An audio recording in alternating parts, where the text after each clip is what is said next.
2018 is officially underway with one of the largest cards in wrestling to take place Thursday morning at 2:00 a.m. Eastern Standard Time from Japan. On top of that, we took a week off, so much has happened with the Women's Royal Rumble, with the Men's Royal Rumble, with Raw, with SmackDown, all of this stuff coming together on top of the fact that we are going to give you our BDR Award winners. Ladies and gentlemen, we are doing this all this week as we...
I said, are you ready?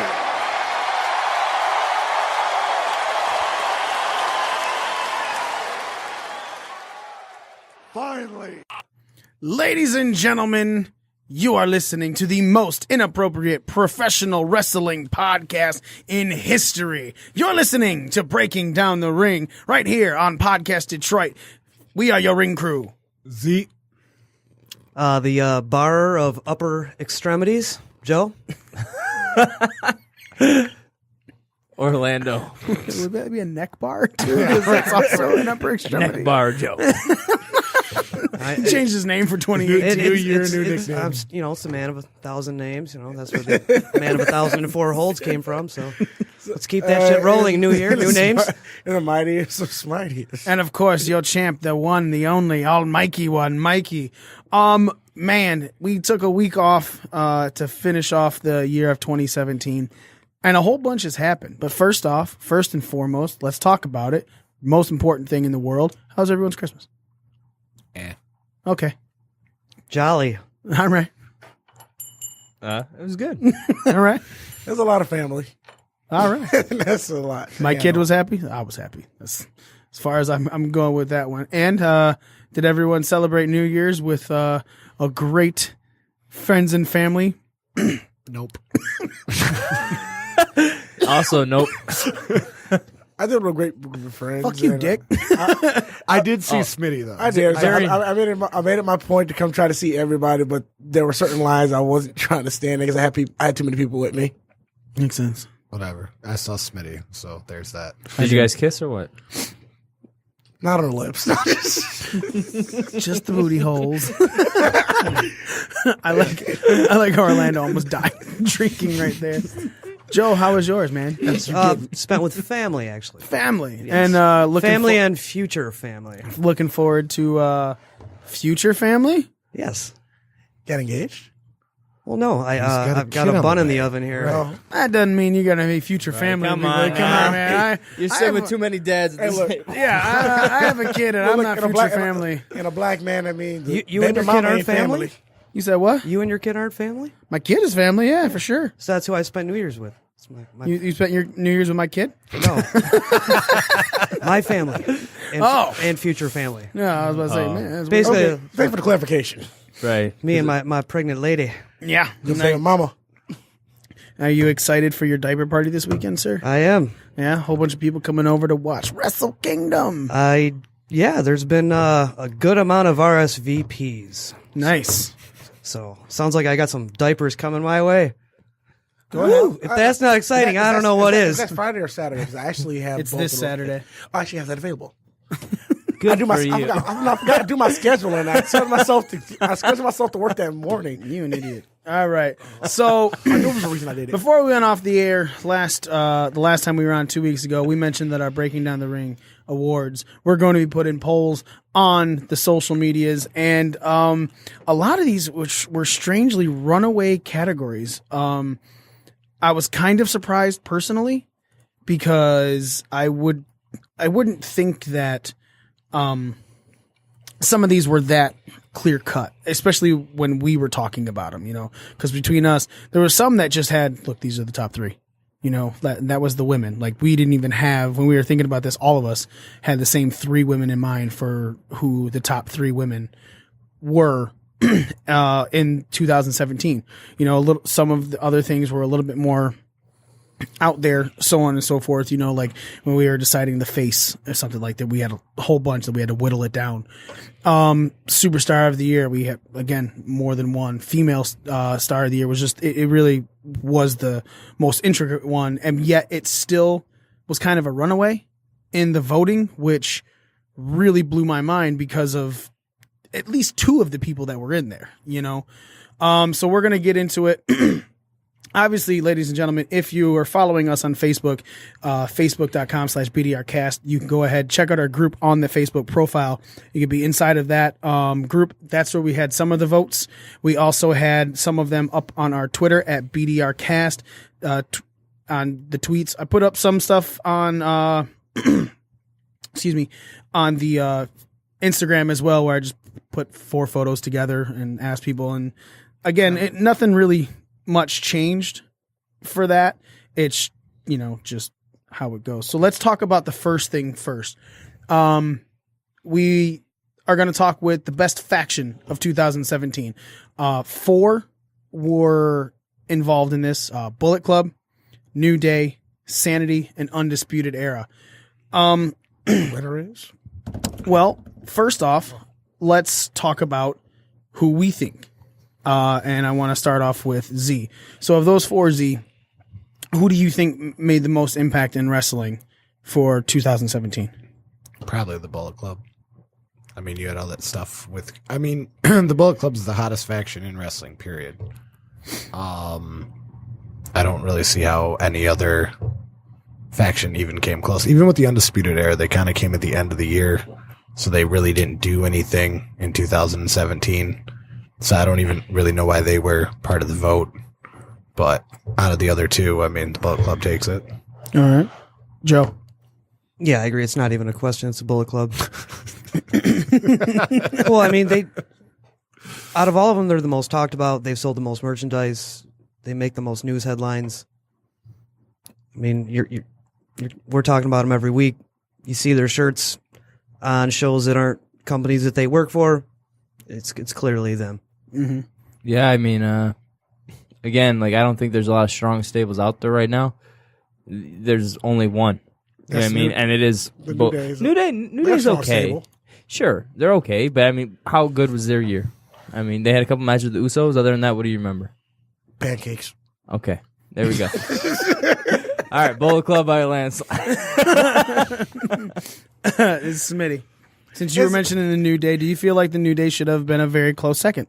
I think they should have been a second, but I don't know if it's a very close second. But they should have been at least a second, because we know WWE likes to break factions at the snap of a finger. Mm-hmm.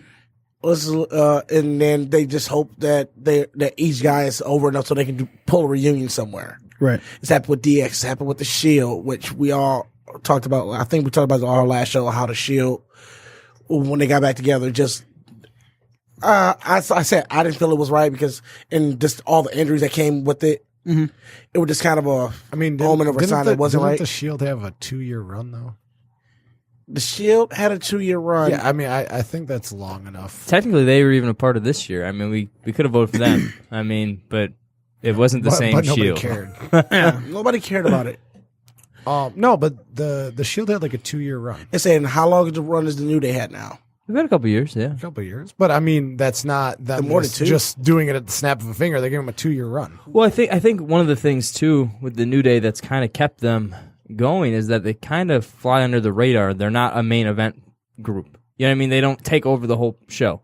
They'll keep tag team relevant, and they'll Sure, actually they do their tag teams thing, as well. but I think the reason why they haven't been broken up, if those three guys were like, you know, singles competitors, or you know what I mean, were like, I guess main event caliber, then I think they probably would have broken them up. Yeah, but I feel like if they broke up, they'd all get lost in the they shuffle. get lost in the shuffle. I'm sure they would. Yeah, they And definitely would. I'm not even gonna play the race. You saw. I mean, Kofi's career was floundering for quite a while Well, before until the New Day. I mean, Big E definitely has main event potential. Yeah, he does have main event potential. Triple H even said that. That guys like Big E have main event potential, but he would get lost. He probably, like, just like you said, he'd get lost in the shuffle with the guys that the higher people that have more cut. Than, I mean, it just really depends on what Paul their Levesque. plan was. But either way, New Day's probably second, I guess. But again, it's still a landslide for Bullet Club ultimately. And yeah, according to our poll, Bullet Club won with 43% of the vote. 29% went to New Day, and Sanity and Undisputed Era were tied with 14%. I think Sanity had a better year than the New Day did. Sanity had a really good year, man. They were around longer. I just thought, like, and I my second was ERA, and that was probably like a wish list second. I know that It was a wish list but second. they had like I think 2018 because I don't think either three of them are going to be leaving NXT anytime soon. So I think 2018 will be a pretty big year for those guys. But I think they kind of started off last year. They just had like a big impact, you know. Adam Cole coming over was huge, and I've always been a mark for Red Dragon, so that was just on a personal note, cool for me. I'm like kind of flip flop. I was a big Adam Cole. You know, plus fan. we know Bobby Fish is a friend of the Fucking show and monster. everything. You know, Oh, yeah, totally. so that was We got pictures. personal touch, just kind of a high note for that group for me. We've got pictures. That's right, we do. And yeah, they've never been posted to the show. Yeah, they have when it happened. Yeah, just like that video you're supposed to post. about That's us. posted. That's been posted. Where? Yeah. Where? What about I've these actually- Where is it? these phantom Scott Steiner promos? Let's talk about that for the year of 2017. As of next week, it's automatically Scott Let's see Steiner what's Appreciation starting Week. off 2018 right.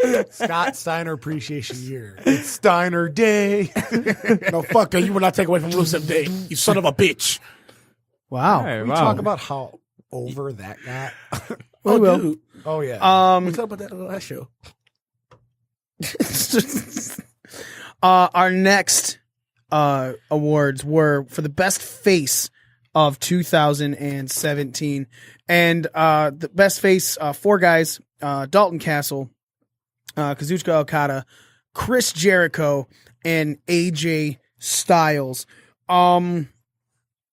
Orlando, of those four, do you think there was a dark horse or one person all the way? Well, I mean, it all depends on what you're following in terms of wrestling. Because I think Dalton Castle would be a dark horse in that category. Mhm. I think he had a really good year. That said, I think Jericho is kind of your runaway because he had such a big angle in WWE in the mainstream. But technically, he was a heel. He started off. He as turned heel. his baby, though. He turned babyface with the Owens turn.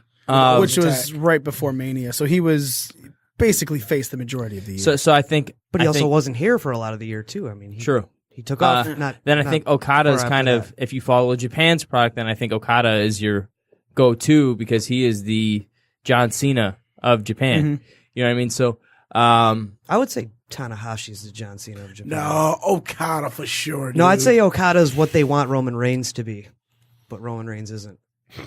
well, either Okada's way, over, though. he's That's what I mean. Okada's their top Okada's baby. over, right, Roman's not. yeah.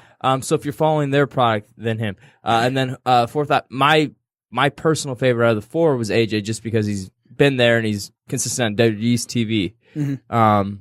Even though he was technically a heel at one point Right. during the year. So, I mean, this to me was one of the harder categories to pick, and I feel like depending on what you're watching is what you're gonna pick with this one. It's kind of very subjective on this one.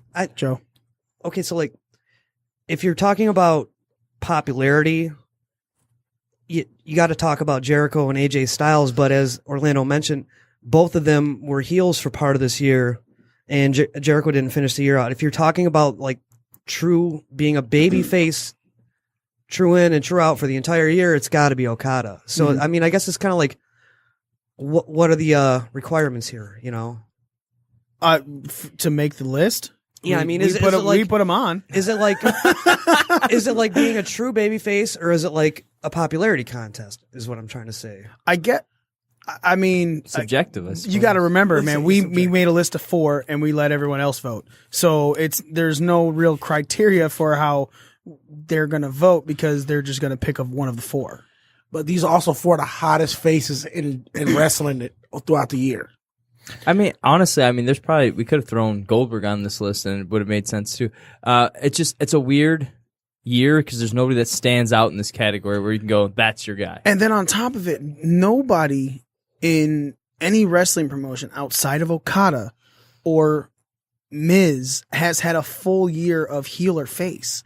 You know what I'm saying? Like, there's been mixed. Like, even Owens was getting a lot of cheers even when he started the year as champion. You know, and that's why they had the whole breakup was because there were so many cheers. This is by far, I thought, one of the more difficult categories to pick. This was not like an easy one because there's so many ways. Again, based on your subjective opinion, that you can go with this. That's kind of why I said it like I did. Like, popularity contest.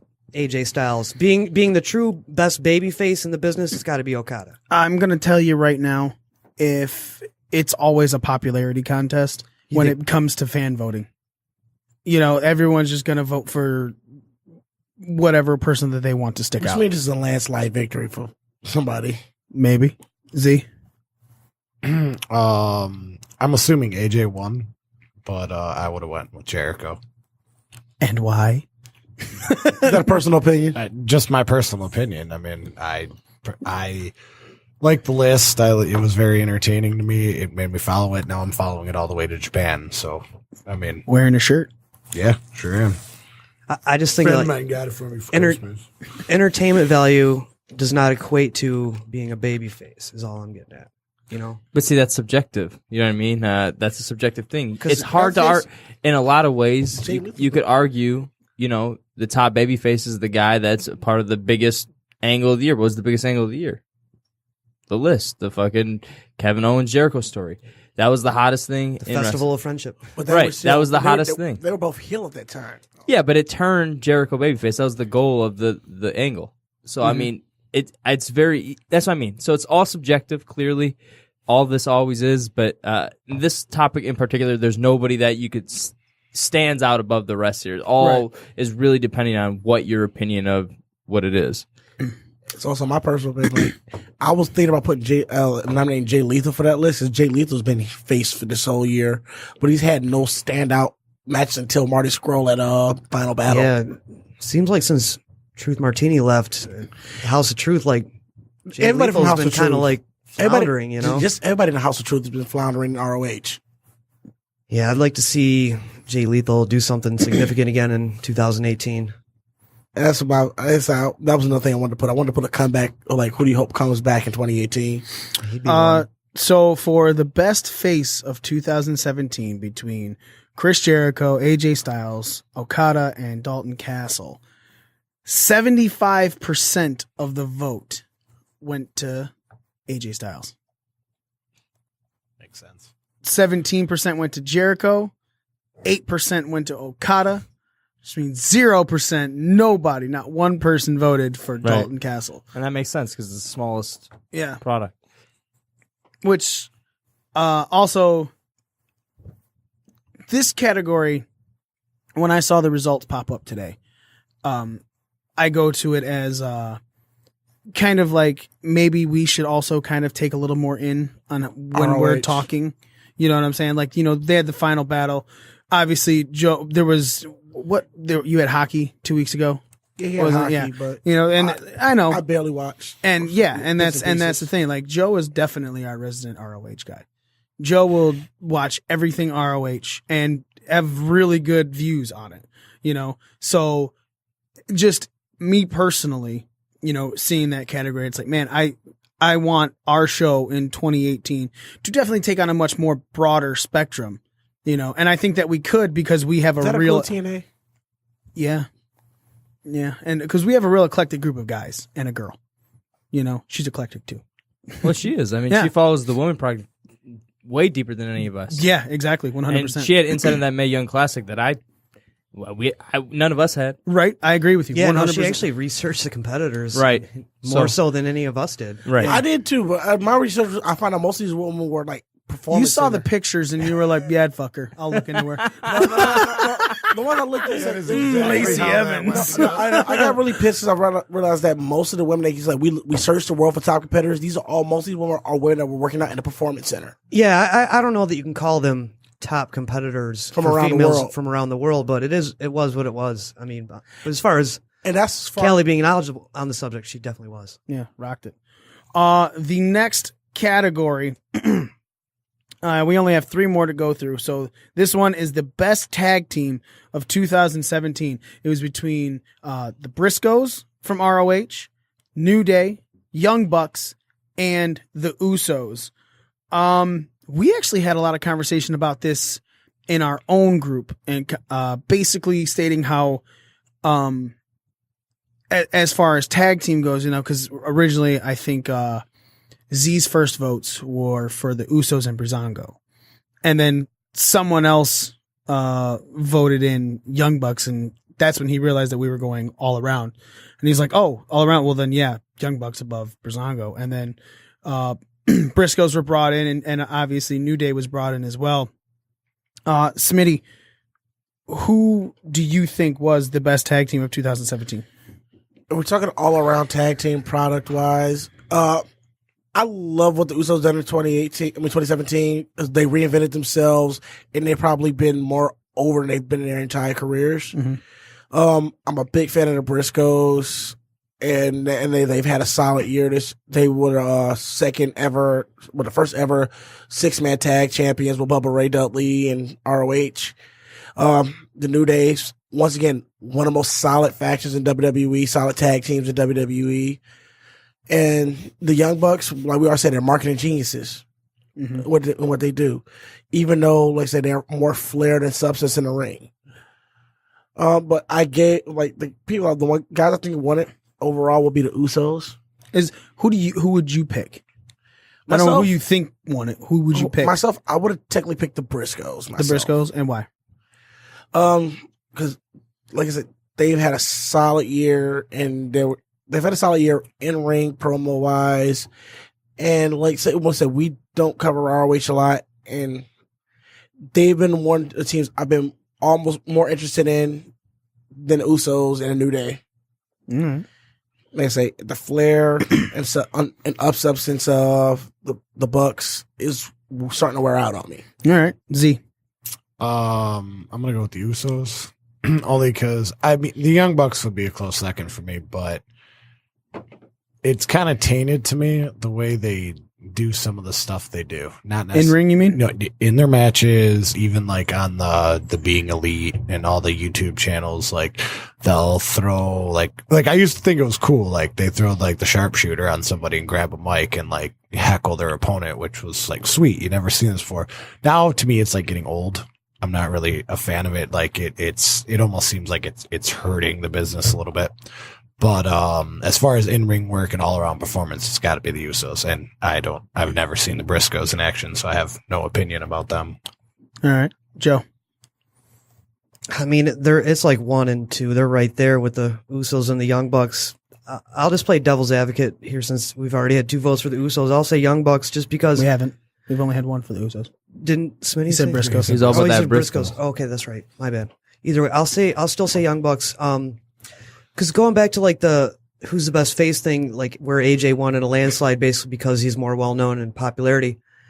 I'd say that Young Bucks have, even though they're not within the WWE machine, might be more well known because of the Hot Topic thing and the YouTube thing and everything else on a mainstream basis than the Usos, even though the Usos are on WWE. I'll agree with that. And just for that reason alone, as the theme seems to keep being with the Young Bucks, their entrepreneurial success, not their in-ring, even though they are spectacular in-ring. It's just, I say flash, no substance, man. it's a performance, not a fight. But that being said, it still takes a lot of talent to do it. But based on their business success outside of the ring, I'll go with the Young Bucks. What did you just say? It's a performance, not a fight? Yeah. Okay. And you're hold on. Okay. This leads me in, and the reason I specifically went last with Orlando is because I knew this topic was going to bring this up. He made a Facebook post today. And in the Facebook post said, in quick paraphrasing, that there's too much flash in the ring and there's not enough substance. And there needs to be an element of realism brought back into it because it seems like go ahead. Well, actually, I was saying there's too much silly shit. Yeah. And I just meant everyone took it their own way. So it's really funny because I do have that opinion, but that wasn't the opinion I was sharing. Which is really funny because I watch all these people just comment on and everyone agrees, but they agree in a totally different way than what I meant. Which is really funny. But what I meant is just in general, wrestling's gotten really silly and the shit that gets over is really ridiculous, silly. Like Rusev Day. Rusev Day. Like, yeah, it's silly, but it's entertaining because it's dumb. And I'm getting to the point where I'm tired. Zango. Right. And everything It's gimmicks, what you're saying. we can, everything that we can think of that we've, like, pretty much 9 times out of 10, the things that we've enjoyed, Broken Hardy, all these things, we enjoy because of how stupid it is. Not because of, there's no, oh, that guy's a fucking badass. I want to see these two badasses fight. Instead, it's, oh, this is silly. I like this. This is funny. You know what I mean? And I think wrestling's got to a point where it's, and you can That's play, why I like the New Day. to Mikey's point, you can play the Young Bucks right into this because, I mean, they do a lot of kind of like parody of wrestling spots where they're kind of like making, I don't mind it when you make fun of like the stereotypes in wrestling. Like, you know, there's a wrestler named Psycho Mike Rollins who's really good. I mean, he cuts promos and he talks about how he's going to jump the guy before the match and then he does it, you know, and it's like parodying like how stupid it is that it works, but it's still entertaining. But you have guys like the Young Bucks who kind of parody wrestling in a way that I think is like, ha ha, but it's also like, look at us, this is a show, don't forget, ta-da, ta-da. And so I didn't imply that earlier, actually. I wasn't trying to reference them or anybody. I wasn't even referencing in-ring work, but it definitely can be. I just think we need more a more serious product, and you can still have comedy. Comedy has its place.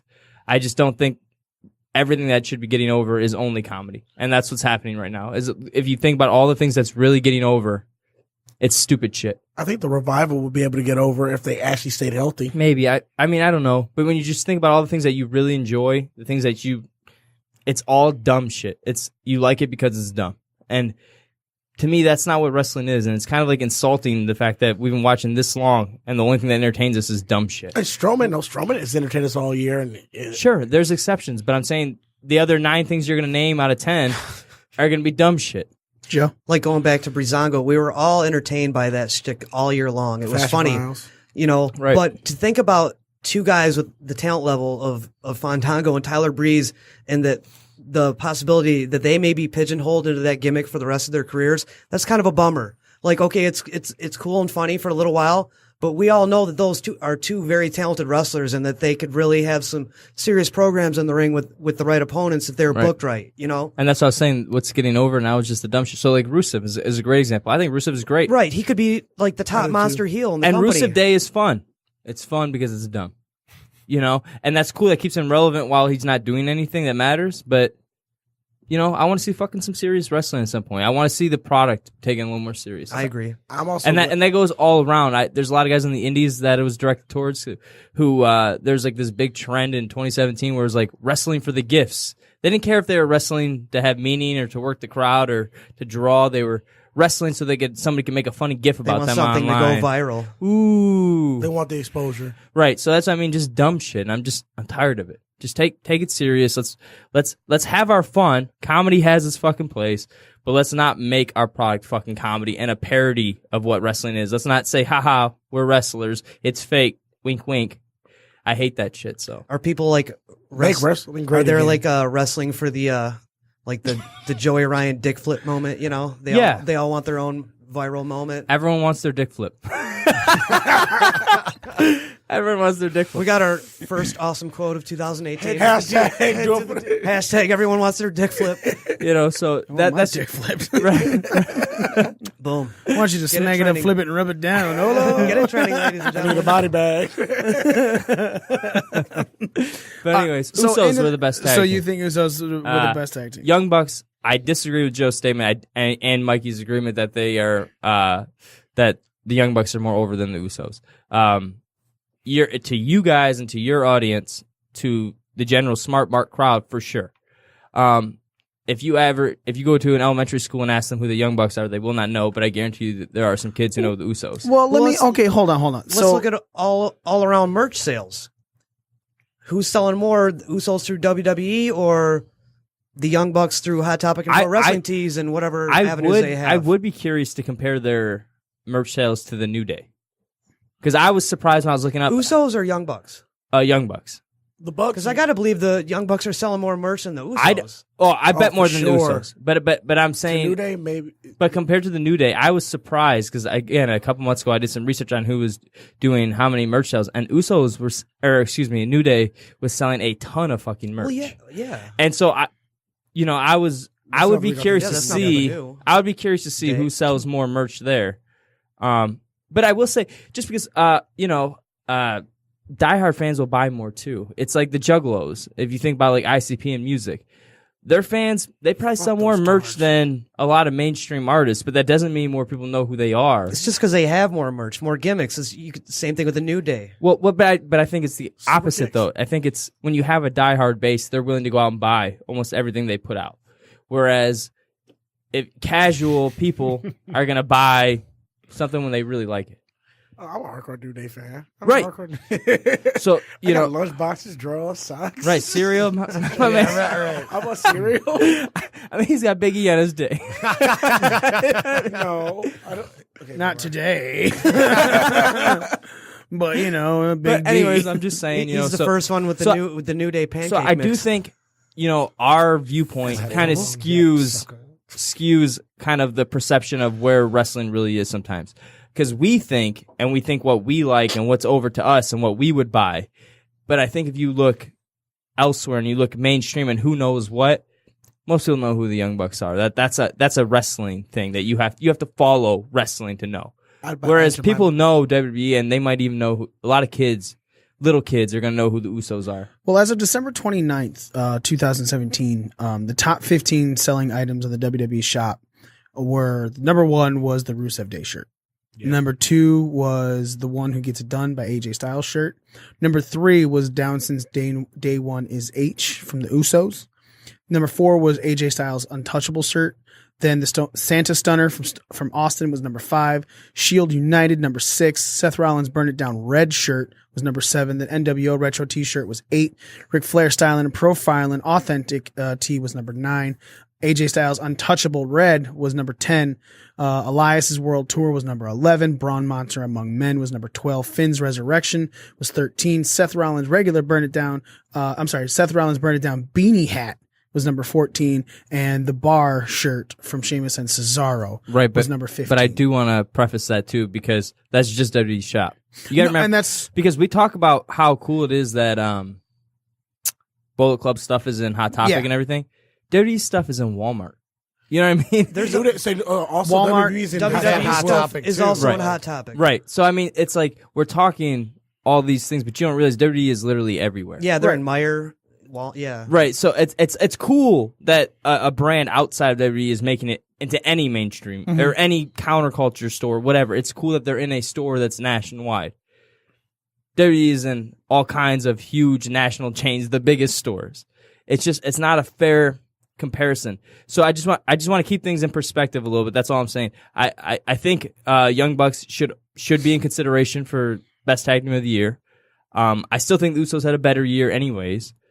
But I just think, in general, when we say these claims like, they're more over to who? To what audience are you referring to? I bought Aunt Jemima pancakes. The New Day's face was on them. Totally relevant. And that's probably the blackest product you can think of. You're damn right it is. Jesus. We are the nation. Pancakes. Just kidding. We are the Niggas, you buy them too. Bisquick Nation. I love pancakes. Who don't love pancakes? But anyways, I think Usos had a better year, and here's why. I'll wrap it up real quick because we've covered this in depth. A year or two ago, Usos were one of the tag teams in the car rides that other guys would bury. Be like, how the fuck do these guys have jobs? Like, they don't look good. Their in-ring work is whatever. Like, how the fuck do these guys have jobs? I've never dogged their in-ring work. Well, they've never been bad, but they've never been good. There's never been anything to watch. Then they had this year, and they've turned. They reinvented themselves. They've turned heel, and I swear to you, they are the coolest thing in tag team wrestling on WWE. And that's hard to be cool in WWE. Especially in tag team. Right. And they're cool. You know what I mean? They're cool, and they're still heels. Like, you still want to see them lose. They're not heel, really. They're like tweeners now. Yeah, well, whatever. Either way, I think they have reinvented themselves in a way that makes people care. And I'm telling you, before, that was one of those tag teams that we'd be like, yeah, they're okay. They're okay. They look okay, but they don't look good. I mean, their in-ring work is okay, but they weren't good. You know, everything about them, we'd be like, how the fuck do these guys have jobs? And now I look at them like, they're the best thing tag team wrestling right now. Mm-hmm. Young Bucks still have their claim. So again, it depends on what product you're following. I'm not a big fan of their in-ring work, but again, I agree with all their genius marketing and all that stuff. So I do think anybody that's claiming them would have a right to make that argument. But those are the two that I think for the year that you could make an argument. New Day is a distant third. All right. As for the winners of this, the Usos did win for the best tag team of 2017 with 43% of the vote. New Day came in second with 29% of the vote, and Young Bucks and Briscoes tied with 14% of the vote. Remember, I told you what I just said. Which, again, remember, our perspective is different than the regular wrestling perspective, the regular fan perspective. Those are the guys who only have access for you probably only to Usos WWE. wrestled face against Benjamin and Gable this week. Yeah.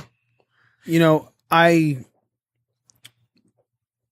put out a tweet for us because, you know, it blows my mind when somebody says that the Young Bucks are killing the business. You know, like, oh, the way they wrestle, blah, blah, blah. And it's like, I don't give a shit if you think that they're killing the business. If you're wrong, because whatever's going on inside the ring does not change what they've done outside of the ring. They have created a marketing structure for anybody to become very well off with the right push, with their own machine behind them, as long as you're putting forth the effort. And Dre Wright's one of those guys, actually. Yeah, and without the WWE machine, like, yeah, the Young Bucks have stuff in Hot Topic. Why did they have stuff in Hot Topic? Because the owners of Hot Topic was like, why don't we have these shirts in our stores? On WrestleMania weekend, saw how many Bullet Club and other type of shirts were going on. They were like, why don't we have these? Why isn't WWE letting us sell these? They're blowing up. And then someone was like, they're not WWE stuff. So that's how they got in touch with New Japan to go ahead and get that stuff going. And yes, it's the biggest selling t-shirt. The Bullet Club is the second biggest selling t-shirt. Is that Ricky Morty shirt? In Hot Topic for the year of 2017, which is nuts, seeing as it was only in stores half the year. You know, all those.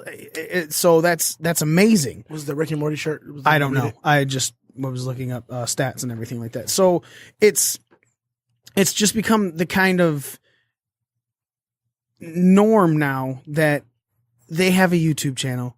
Yes, they have the stuff that they're putting out for merch. Yes, they got the Hot Topic and everything, but they're busting their asses to make this. You know, sure, it's a 7-day-a-week job, and they're busting their asses, and they're getting over their own way without a WWE machine behind them. So regardless if you want to say that they're killing the business because of their work inside of the ring, especially when they had all that shit with the MMA fighters the other day, shortly after Final Battle, when there was that one little spot in the ring where there was drop kicks and they were like, this is the shit people watch.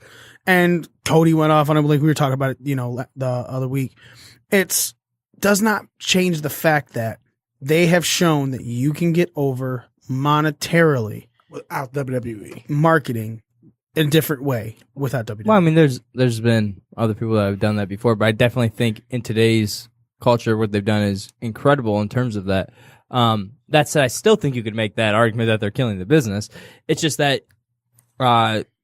again, I don't think that they are, personally. I don't think that they are. I don't think any one person is going to be responsible for an entire business this huge falling.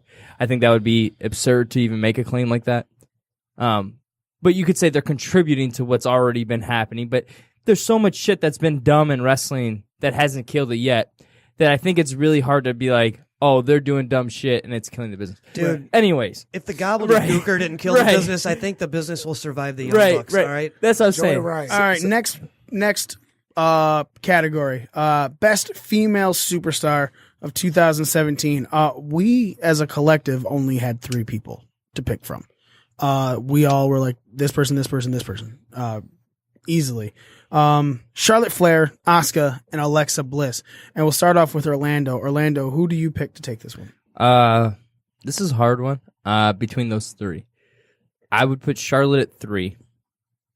And then my top 2, my natural instinct to say Asuka, but when you think about the year and you think about the full year as you really analyze it, I think Alexa probably had a better year. She won both of the titles. She's been like the franchise of both shows as the woman. Mm-hmm. Charlotte just now got that title back and really wasn't as big of a deal as she should have been when she came to SmackDown. Do you think that kind of, because they were starting a little run with her, and then obviously Rick went down, and so she was kind of off TV for 2 months. Maybe. I mean, I never know. I mean, I don't know. I just think they dropped the ball with her for a while anyways. I just think they didn't know what to do, and I think they're so obsessed with trying to give everyone equal opportunities that they just start to kind of hot potato the belt. Like Natalya had it, and Naomi had it. And after Alexa dropped it. Alexa had it, and then Naomi took it, then Natty, then right now Charlotte. They really hot potato it. Yeah, I can't say that was hot potato. But I just mean, like, were those really the most over women deserving of that belt? You think they deserve that belt more than Charlotte would have? I think they just want to rush the title on her. I think Natty got it because of Charlotte leaving.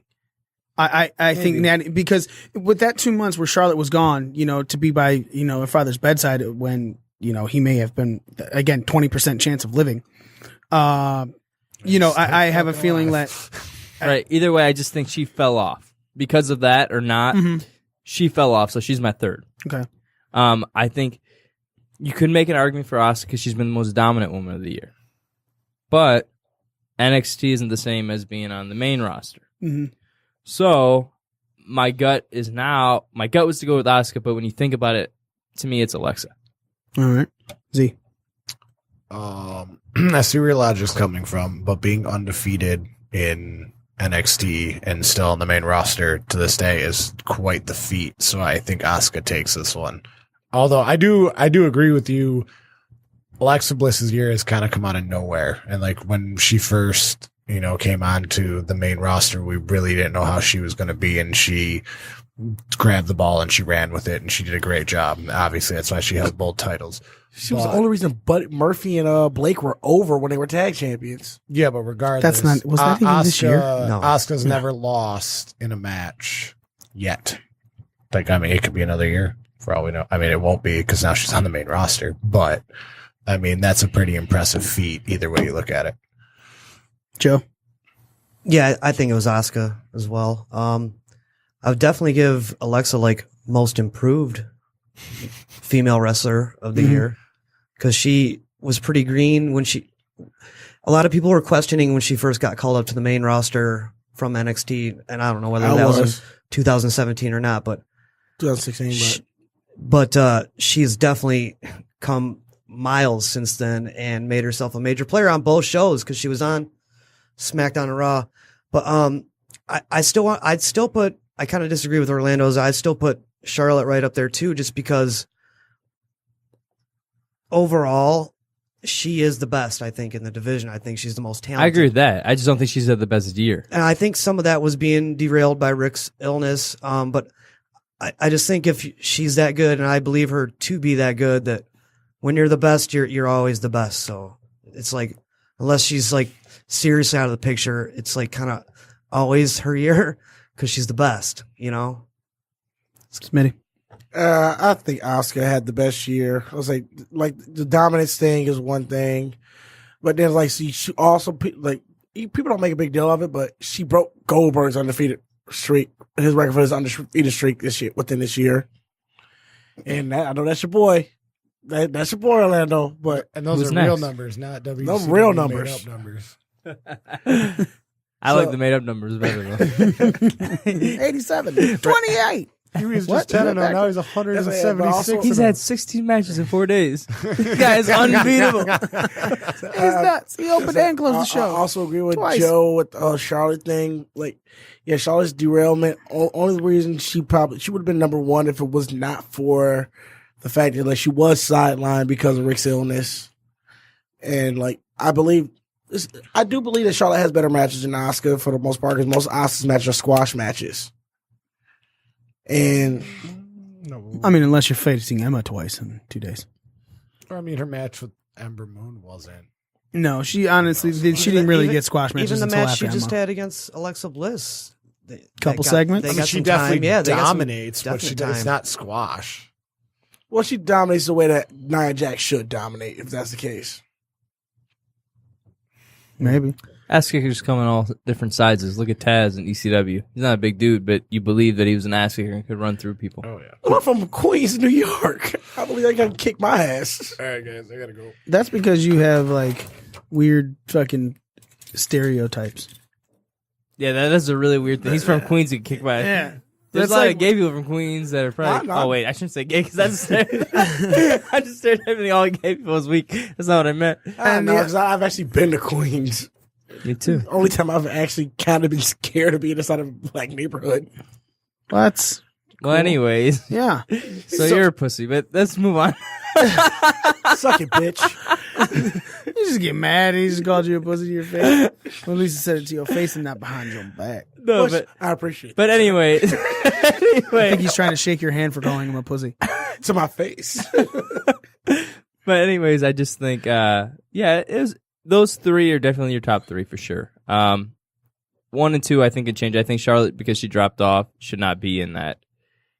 Should not have the best year. I agree with Joe. I think she's the best woman overall, but I just not the best year. All right. Well, the winner of the best female superstar of 2017 with 70% of the vote is Alexa Bliss. Asuka took 20%. Charlotte took 10%. I will say this. I agree with the Asuka win. I mean, I'm sorry, the Alexa Bliss win, because Alexa Bliss held a championship on Raw and SmackDown all but 79 days of the year. She was the most, regardless of a win-loss record, holding that title, she was the most dominant woman in WWE. Right, she's the franchise player Yeah. on both brands. Yeah, 100%. And they trusted her. They gave her the Raw title before they gave Charlotte the SmackDown title. So they trusted that she would take over she was the first person to hold the Raw and the SmackDown Women's Championships. And Charlotte became the first woman to hold the Divas Raw and SmackDown Women's Champions. And so they gave that honor to Alexa Bliss because they knew that she could run with it. And she has, man. She is, like, Joe said, she was the most improved woman, and she had great matches. Matches that had people talking, not just because of the outfits that she wore, which were a lot of comic book based, but just inside the ring. Have you noticed they stopped giving her her little Harley Quinn look since Liv Morgan got called up? No, I was just about to say, like, she kind of did that in the beginning of her run to maybe garner a little attention, but the latter part of her run, she's just like herself now. Also, no, currently I know they took the Harley Quinn thing away. Yeah, They're trying to give her that to Liv Morgan. Before, I'll give you that, like, maybe at the beginning of the year or when she first started to get relevant. No, because even the shirt that said Mary Blissmas had the Harley Quinn Alexa Bliss look on it. So, I mean, maybe not so much in person, but her merch still totally has the Harley Quinn type stuff. Maybe. I don't know. I'm not paying attention to her merch. No. Up Pictures next that ass. is the best male superstar of 2017. So there were 4 choices here: Chris Jericho, AJ Styles, Cody Rhodes, or Kenny Omega. Smitty, who would you pick? The best male superstar. Myself, Personally, I wrote with Cody, but I know that probably went to AJ for sure. I'm just asking you who you want. So your vote is for Cody. Yeah. Okay. And why? Cody had an amazing year as a ROH champion for the most part. And I'm saying, he not only did he defend that championship in ROH, he defended it in outside indie companies. I think us being the marks that we are, we in our hearts believe that ROH has a bigger impact on things than it really does. You know, as I say, this is a personal. And God, I love them. No one loves ROH more than I do. But you know, let's be honest. Personal. They're not making the biggest waves in the ocean. Personal opinion, right? Say we all know who took this category. Say we all say. I think Omega had a great year. First U.S. champion for New Japan, even though you haven't heard about many of his title defenses, but he had a good year as well. But Cody had a good year. He lost at the end of the year, his title at the end of the year to Dalton Castle. And you say, my little mixed review on that match was, and you would have had a better perspective than I would. AJ had a great year too, and it's just WWE. This is just he's more exposed than the rest of these guys. All right. So, Joe, I'd have to give it to AJ. I'd say it's probably just because Jericho wasn't around the whole year. Because I think the impact that he made while he was here was tremendous, but I think that he was not around for probably half the year, a little bit more, probably just kind of disqualifies him from that.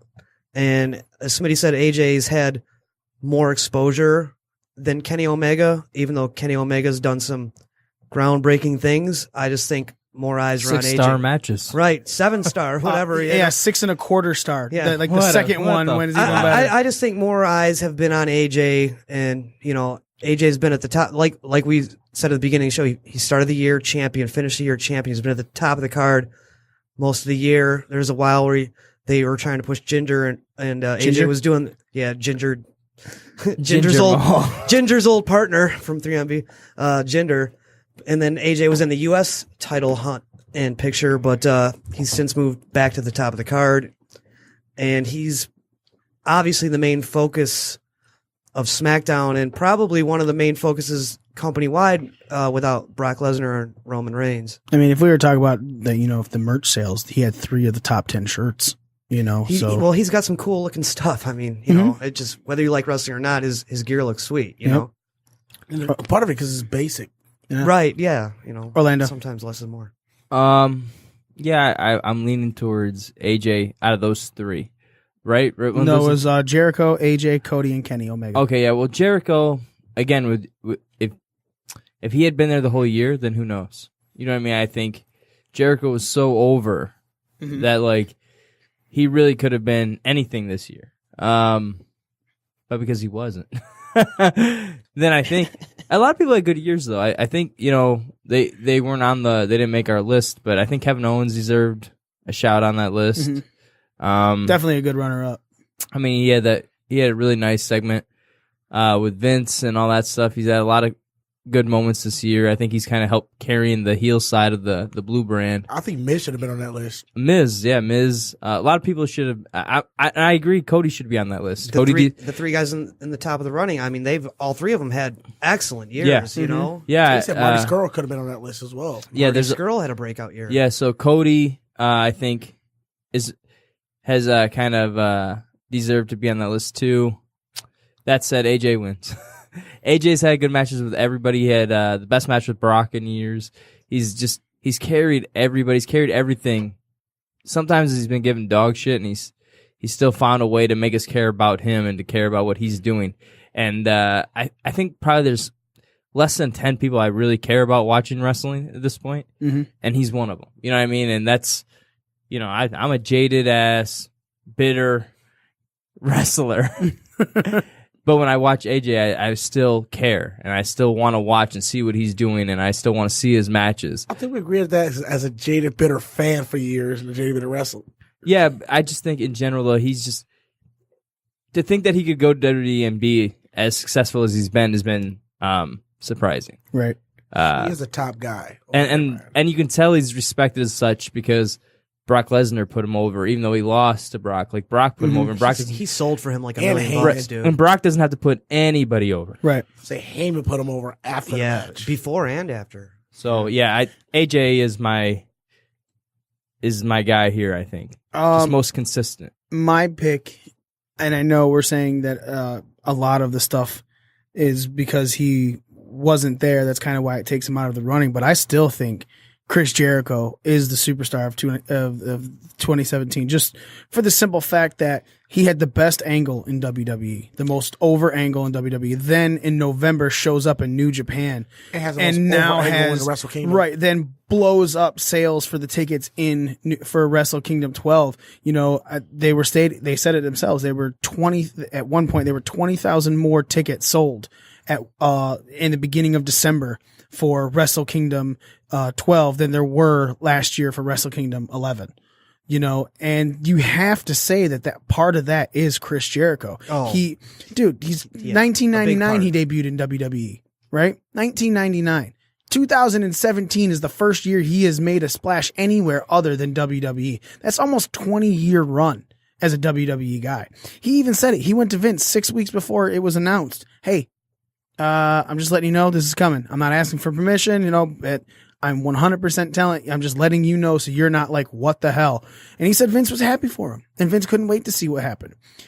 Chris Jericho, to me, has just been the most polarizing figure in professional wrestling in 2017. So to me, that's why he's my pick for who I thought was the male superstar of 2017. Polarizing, like you think like some people hated him, some people liked him? Well, of course, because at the beginning he was a heel, and now he's even playing heel right now, you know, which is against Kenny Omega, but then, you know, he went face with the list. There was, again, man, it took a while for that list to catch on. Technically, Omega's still technically heel. Not in this program. Yeah, not in this program. No way, shape, or form. Jericho shows Jericho up and give him color? Yeah, Jericho's the clear-cut heel in this program. Maybe things will change when Kenny's facing another opponent, but in this program we're speaking, it's Kenny is the face. 100%. Kenny is the face. Festival of Friendship was probably the best segment on wrestling TV this year. Yeah, that was I mean, going back to the kind of silly being entertaining, but damn it was freaking entertaining. Yeah. You know, I mean, that was so well done. So entertaining. And that was all Jericho's mind. Yeah. That was the thing. Jericho was like, I want to do this, I want to do this, I want to do this. He had to fight for that too. Yeah. Because he got it okayed with Vince beforehand, but Vince was not at Raw that week. Mm-hmm. And Triple H was like shitting on that, like telling him, no, like you're not going to do this. And Jericho fought fucking tooth and nail to get it done. He even like called Vince like on his cell phone and like made him tell Triple H that, like, yeah, this is the plan. This is what we agreed on. So like much to Triple H's chagrin, the Festival of Friendship happened, and wouldn't you know, it was like the greatest segment of the year, right? You know, and we're not, look, man, it's not like Triple H is infallible. You know, he took the roof off of War Games.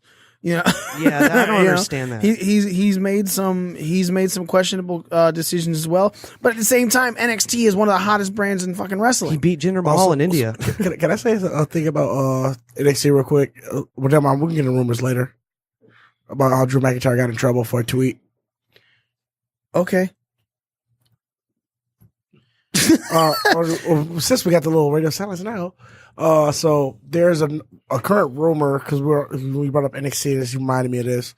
So Drew McIntyre got some heat about a tweet he put out to Will Ospreay, because Will Ospreay's contract with Japan is up this spring. It's something about like welcome to the club. I forgot what it was exactly. I had it pulled up like earlier today. There's a rumor that Will Ospreay's he's in negotiation with WWE to go to NXT or 205. Okay. And pretty much Drew McIntyre made or Drew Galloway, whatever you want to call him, let the cat out of the bag when he shouldn't have. Yeah, kind of hinted letting the cat out of the bag about Will Ospreay being in negotiations. I didn't even hear about that till you just said it. I don't really know what's going on with that. Yeah, look up Drew McIntyre's maybe deleted by now, but his Twitter feed. I'm sure even if there is a little heat on that, it's nothing major and it'll pass. And I don't think he's going to lose his job over something like that. He won't lose his job over So the best male superstar of 2017.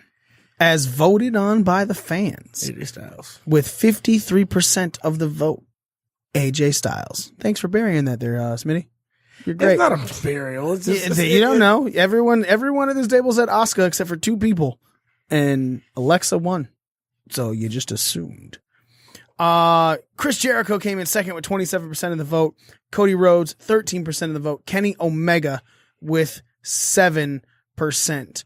Now, there are some categories that we wanted to get out there that we weren't able to.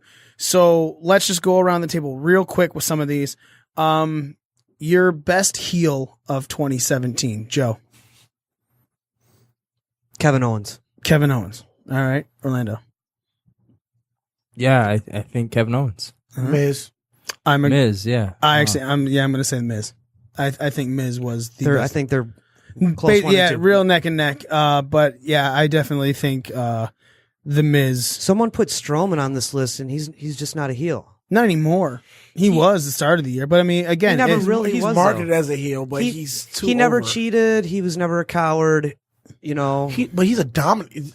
There are things such as dominant heels, though. Right, and he would beat the shit out of people before and after even matches. Dominant heels in the past have used underhand tactics, and Braun doesn't really, never has done that. Well, he's supposed to be a monster heel, so I mean, monster heels don't need to.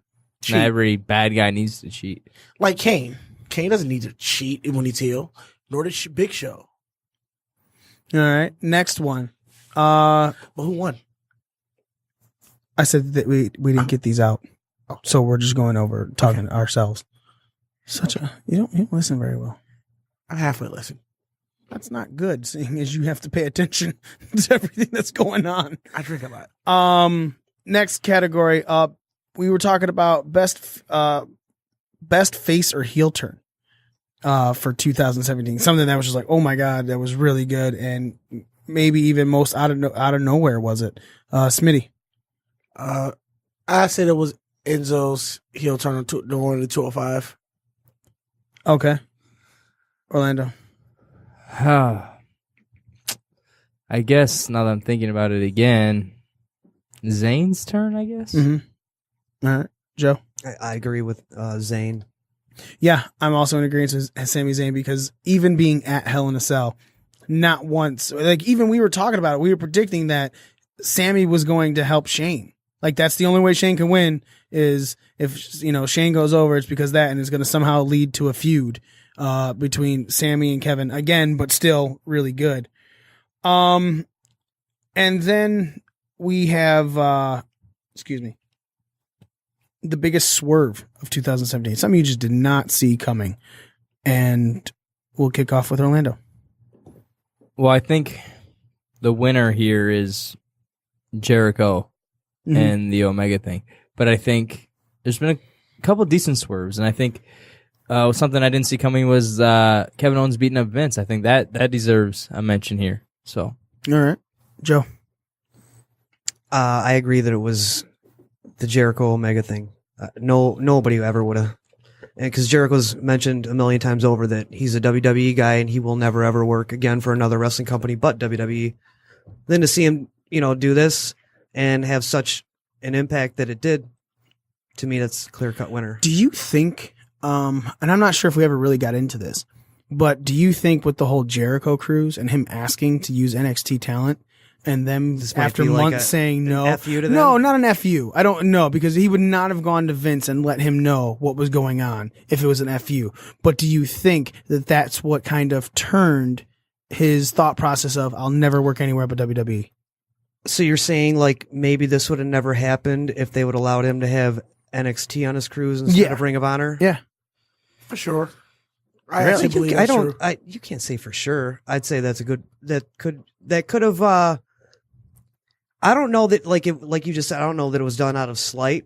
Right. Yeah, I definitely don't think it was done out of slight. It obviously got the ball rolling, the wheels turning for him to have to get in contact with other sources, including Ring of Honor, which as we all know is basically married to New Japan, which probably did open the door for this. And I know for Cyrus the Virus, Don Callis had a lot to do with this too, behind the scenes.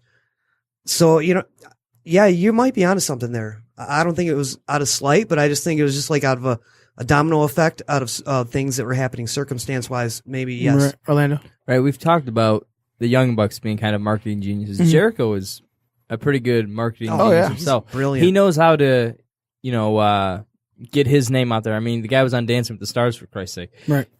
So Second place. right, he's got his band thing. So he constantly is kind of thinking of a way to work the fans up and to make a splash himself. So I think he's smart enough to know going to New Japan would have been a bigger deal than him coming back to WWE for the 18th time. Mm-hmm.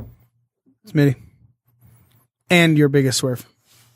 So my biggest swerve, honestly, and mine wasn't in WWE. It wasn't in New Japan. It was actually when the Briscoes turned on Bully. Really? Okay. You didn't see that coming? I saw it like come- the entire program. I kind of saw it come, but I thought Bully was gonna swerve on. Bully would turn on the Briscoes. Oh, come on. Hold now. on. Let me Fucking Do Mark. you know what a swerve is? Okay, what Like a is swerve is something you didn't see coming. Okay, sorry, I didn't see coming. Sami Zayn turned the Hell in a Cell match. Like that's a swerve. You're right. Right, Because you didn't see that coming. Because KO and Sammy had done such a great job of making Building the audience hate. believe that they freaking like hate each other. Yeah. You know, with tooth and nail, and then all of a sudden like, oh, we used to be best friends and now we are again. Yeah. You're like, what? Yeah, exactly. That's a swerve. Yeah. Listen, if we talk about on that aspect, so like That my- aspect, that is what it is. It's not an aspect. No, It's, no, it's no, not, no, it's it's not not like you're looking at a Shut your different cocksucker! angle. Let me finish. It's not an talking. aspect. It's a definition. So my thing was like when I thought Bully would turn on the Briscoes, it seemed like Bully had more hostility toward the Briscoes than the Briscoes had toward him during that whole thing. Maybe Mark, but Jay was pretty hostile throughout. Yeah, but just say I pretty much saw Bully being who he was. That's still not a swerve, though. No, because That's what the conversation you is. knew that was going to happen. You knew it was like I know. you knew that KO and Jericho was eventually going to lead to a conflict. You knew that same thing was going to happen with Bully Ray and the Briscoes. I knew it was going to happen, but I didn't think it going the way it did. What if you knew it was going to happen? Even though one side started it, not the other, it's still like you were kind of expecting it, which basically disqualifies it from being a swerve. Idiot. I'm just The saying. King of Wrong Side will get his belt back, you jackass. That's fine. You can go ahead and claim you can, but you won't. Up next, all right, let's get into all of the things going on with wrestling in the past 2 weeks. So the Women's Royal Rumble is obviously the largest talk in wrestling right now. It's the first time ever that the women are having their own Royal Rumble on the Royal Rumble pay-per-view, coming off the heels of the Mae Young Classic, which was one of the most successful women's tournaments, not the first, but one of the more successful ones, definitely partly because the WWE machine was behind it.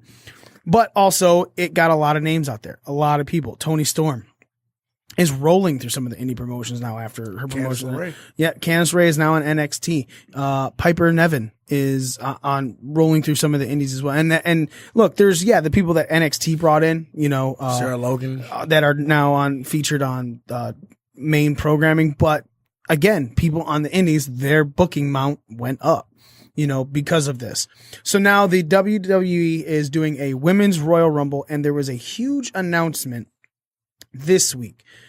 Before this week, if we were having a show last week, I would have flipped the fuck out, because 2 weeks ago on Raw, Asuka announced that she was putting her name in the hat for the Women's Royal Rumble. And right then I was like, oh, this is the stupid fucking thing in the world. Why wouldn't you give Asuka the title? Yeah, I would have went off, because that's what we were talking about the week before that. And then this week, Asuka beats Alexa Bliss. So By now submission. now it seems more like Asuka's going to take the title before Rumble, or maybe it has to be before, because otherwise there's no reason to pull her name out of the hat for the Women's Royal Rumble. So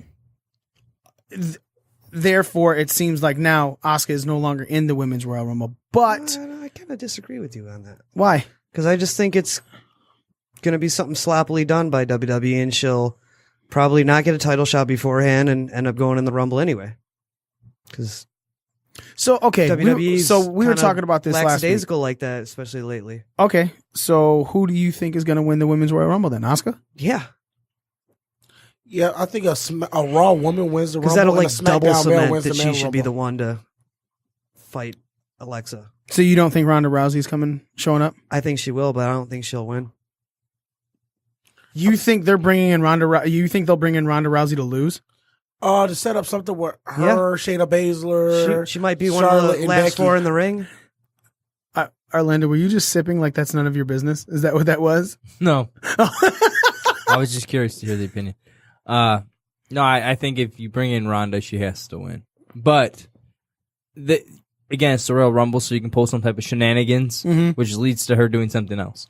They're saying something like a big. So it's not out of the realm of possibility that she doesn't win.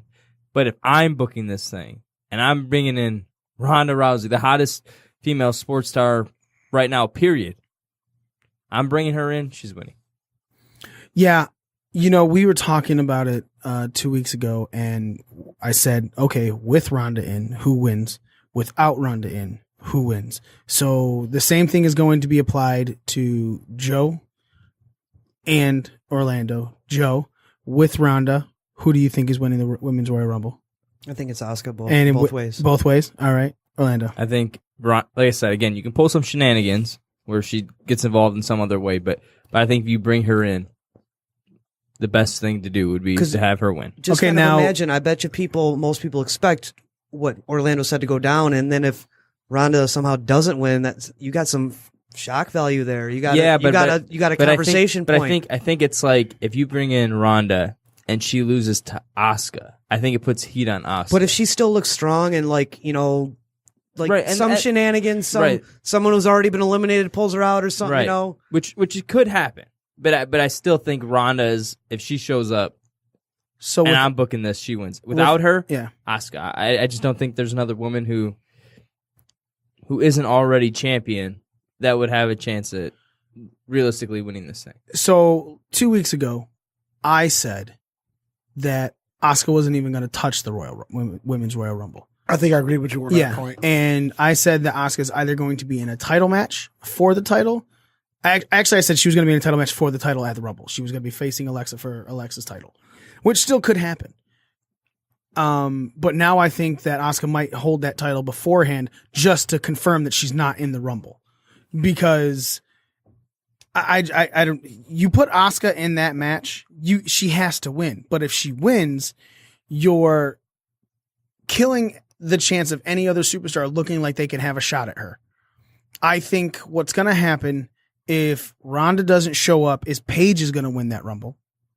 And that kind of falls a little bit away, but I think they can get away with the concussion thing for 4 weeks. It kind of just happened at the house show. I think Paige takes that title, and I think Paige faces Asuka at Mania. I mean, that makes logical sense. Yeah. That's also logical. A possibility. I just think if Asuka's in that damn thing, and this is 100%. I don't believe Asuka's going to be in it. Which is because you're right. If Asuka's in it, Asuka wins. Right, like you can't have Asuka lose, or she has to be eliminated under some type of shenanigans. No, too. you can't. Exactly, that's what I'm saying. Yeah, those are the only things you can do when she's in that match. One thing I think is if both Absolution and a Riot Squad just go ahead and just beat all 6 of those girls, beat the hell out of her and throw her out. Again, that means shenanigans. No, that's not shenanigans. It still puts a damper into her undefeated streak. Any match she's in, she has won. So even if she doesn't win this one and it's because she gets eliminated, that's a loss. You're officially killing her undefeated. You can't have shenanigans with an Asuka loss. You can try and like maybe she didn't even enter. And then that's how she loses or whatever. Right. I just she has jumped beforehand. It's very possible. It's happened plenty of times. But I'm going to tell you 100%, I don't believe Asuka is touching that match. I do hope, in my opinion, that they speed up the Rumble times so I'm not sitting through 2 different fucking hour-long matches. Well, according to the announcement by the one and only Raw general manager, the Women's Royal Rumble is going to be done under the exact same rules as the Men's Royal Rumble. With 30 people. 30 women. 30 women. 30 women is, I'm trying to find out the exact pull on it because it was something, they had everything, and it just went away. I just don't think that they have enough women that are over enough to be in that Rumble to make us care for an hour. This is why they're going to expose some NXT talent during the Rumble. Sure, I know that, but I'm just saying, who the fuck do you really think has a chance of winning? For men or women? Women. Men, I think you got enough guys where they could, left over talent. I just read a rumor on that one, and that kind of pissed me off because I'm tired of these old heads winning. What? They said they're going to set up Cena versus AJ for Mania. I said the women. So. Oh no, I'm just about the whole Cena winning the women's Rumble. I could see that totally. Well, I mean, he is No, a you free can't. agent and all. You know, he can go to the women's division if he wants. Fuck, he can go to 205 Live. He's Cena. It's a free fucking agent. Yeah, you still wouldn't be able to see him though. Not at all. So the Royal Rumble, 30 people, and I can't. Is it minute intervals or 2 minute intervals? That's the thing I had. He said it was the regular time. 90-second. That's also up in 90 seconds. 90 seconds. Don't they start at like 2 and then eventually they switch it to 90-second? No, it's always 2, but It's supposed to be 2. they did do I think the 95 Rumble under 90-second rules. Also, that 60 90 second would be also better. the 60-man Royal Rumbles under 90 seconds. 60? 60, man. I mean, 50 man, whatever it was. 40, dude. Yeah, well, the real one, fuck it. Nobody cared about that Rumble anyway. Okay, so they I didn't never announce. saw it, actually. They never announced the amount of time in between each entrant. But 30 superstars in both. Eliminations occur when a superstar is thrown over the top rope and both feet touch the floor. And both winners earn a title match at WrestleMania. So, obviously, it's a title match. Doesn't matter which title they go for. Maybe Carmella finally cashes in. Maybe there's something there. Unless one of those titles was on the line, I don't see Carmella cashing in. Okay, so one is 30 women too much? Because we were talking about this too again when we were having a conversation Yeah, about it. that's like their whole roster plus some. Yeah, They're going to have to bring in some free agents. You have And 17 how many women. The issue is how many women are over enough that you care that they're going to bring in. As I said, I think this is going to be one of those things where they showcase some of the NXT That's women. what I'm just saying. I hope they women. speed up the intervals because if it's 2 minutes in between each, that's 60 minutes at least. And I think 60 minutes is way too long when there's only a handful of people that you care about. Or a handful of people you care about and a handful of people that can actually win this thing. Otherwise, it's basically a bunch of enhancement talent in there. It's almost like a jobber rumble. You know what I mean? With the exception of, half the people. But isn't that what most Rumbles are? Yes. No, man. I think the Name one Rumble where you actually looked at it and say, oh, this guy could possibly win. I think I there's a won't lot. look and say, Heath Slater could possibly win a Royal Rumble. You mean you didn't have faith in Bushwhacker Luke? Right, or Santino Morello. Sure, I think there's some jobbers in the Rumble. I think there's enough in the men's Rumbles every year where there's at least a believable, this guy could win, this guy could win, this guy could win. In this women's Rumble, there's like 2 people that you think could win. Unless they put the champions in there. Because the only other 2 people you would have voted for beforehand that could possibly win are the champions. Right. Paige, What Oscar, are let's see, Alexa and Paige. Charlotte doing that day? We don't know yet. Exactly. So that's the only people I think they will possibly give this first So yes, Rumble to. to answer your question, Mikey, yes, 30's too much, I think. I think 20 would have been perfect. So there are 22 women on the roster. Between NXT, SmackDown, and Raw? Nope. Just on Raw and Raw? SmackDown. Okay. Now, that includes the 2 Bellas, okay? As well as Maurice Champions. and Maria Kanellis. Okay. Maurice is pregnant. And includes the champions. I think Maria Kanellis is pregnant Maria too. and, So Maurice here's are the both thing. pregnant. So let me say 22. You take out the champions, that's 20. You take out the 2 pregnant women, that's 18. Right? Brie, maybe she makes her return. Maybe not. It's very possible. But we're going to keep both Bellas in just in case. That is 18. If everyone is healthy, that leaves 2 spots with a 20-woman Royal Rumble for a surprise or an NXT or both. Right, 20 would have been perfect. Yeah, that's what I was thinking. With 30, you now have 12 people to fill spots. And they can do a couple from NXT, but then you still have 8 other ones. They're all going to be Mae Young Classic participants. You'll have Nikki Cross, you'll have Ember Moon, you'll have Billie Kay and Peyton Royce. And then you'll have some jabronis, and then maybe fucking Melina shows up. I think I'd like to see some old. I'd like to see like a Beth Phoenix and a Trish Stratus or fucking Alundra Blaze or Lita. Throw Alundra Blaze old ass touching that She's Royal not touching that Rumble. Rumble. She's too beat up. Yeah, she is made Way of too glass. beat up. She's about as glass as Hogan.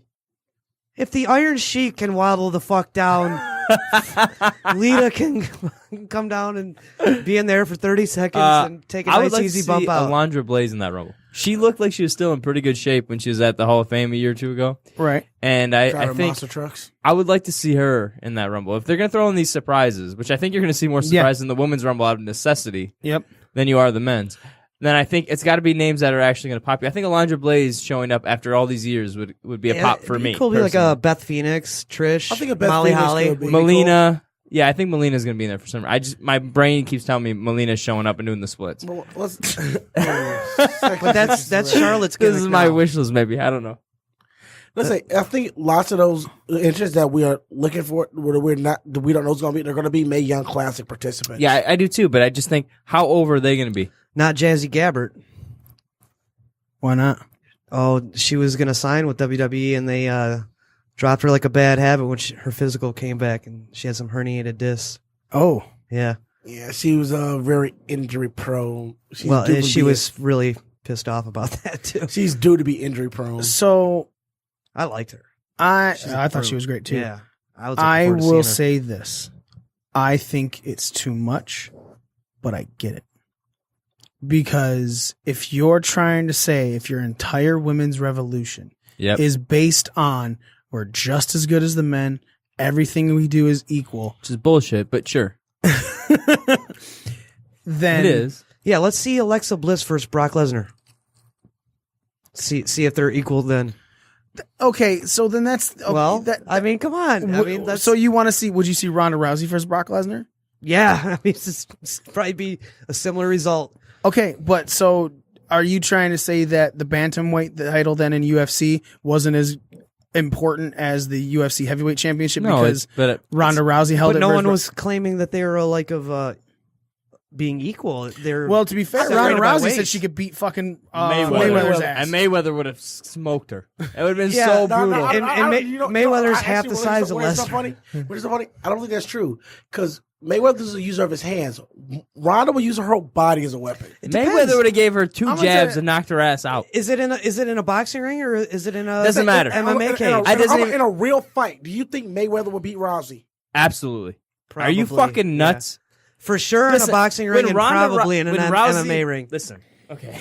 We gotta cover this now. Yeah, I agree. This is the side that we have to talk about. When Rousey Mania was going wild and all these fucking people were talking because she was such a badass and people were buying into all the hype and they're talking about how she could run through all these men. She was talking crap to Floyd Mayweather and all this stuff. And don't get me wrong, Floyd Mayweather's a piece of shit. He beat up his wife and stuff, and he's a piece of shit. Okay, so I get it. Talk shit to that guy, but realistically, he would murder you. I have friends that do amateur MMA that joke about how they would kill Ronda Rousey. And that's a shoot. It's just the difference in competition is the WNBA versus the NBA. There might be a couple of WNBA players who can come to the NBA and put in some minutes and be decent, but that's their best looking like the average jabron. You know what I mean? When you talk about the elite athletes, what player in the world is going to go compete with LeBron James? None. There's no woman in the world who's going to... I'm also asking a question. Have you watched a Floyd Mayweather fight? Yes. How often is he going offensive? He doesn't have to. And if he felt... You say he's going to dust this woman. Yes. With Ronda Rousey, who has no... First off, has no fucking fist or face protection anyway. She gets beat the fuck out of. Okay? She doesn't know how to fucking defend herself on her feet. Yes. Floyd Mayweather would knock her the fuck out for sure, 100%. So you think she won't catch that first? She won't catch that first, take a punch or catch a punch? She is half the size of Conor McGregor. Okay, I don't know what the weight difference is there, but it's at least 30, 40 pounds. And Conor McGregor was getting knocked the fuck out by Floyd Mayweather, and he was just fucking around and is old as shit. He was literally fucking around. That match still went 9 out of 10 rounds. Sure, because Mayweather let it go that long. Right. He wanted a show. No, go watch the first four rounds of that match. I watched I the fight. We I all watched it watched too. that fight. I was For there. one round. Mayweather looked like he might have a chance. And then every other round. McGregor. Yeah, McGregor, excuse me. And after that, Mayweather. But this is how Mayweather's strategy is every fight. He lets people punch themselves out, and then he comes in and then he does his thing. And that's the first time Mayweather he's actually even went on the offense. You know why he went on the offense with McGregor? Because he knew he could. Because normally just defensive punches. In a boxing match, an MMA fighter does not have the gas tank of a boxer because they don't go that long. I'm telling you right now, I don't care if it's an MMA fight or a boxing fight. You put fucking little ass Ronda Rousey in there with the greatest fighter probably of our lifetime. He's going to fucking kill her. Stop with this shit. Stop with this men and women are completely equal shit. Stop it. I want us to be as equal as we can be in terms of society and jobs and all that stuff. Women should make as much as a man, all that shit.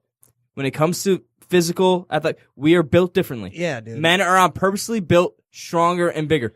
There's no way the most elite woman athlete at any sport can compete with the most elite men at any sport. It's not even the same level of competition. And if it was, we'd be watching women's sports. You know why you don't? Because you don't give a fuck. Because you know it isn't as good as the fucking men's sports. Like I get. I watch women's college basketball. Look, I'm about to have a daughter. I get it. Like I want women to be treated fairly and justly and well and all that. But look, man, I used to work on a roofing crew, and there is no way a girl is gonna carry fucking shingles up a 32-foot ladder as fast as I can, or as many times per hour as I can. There is no way.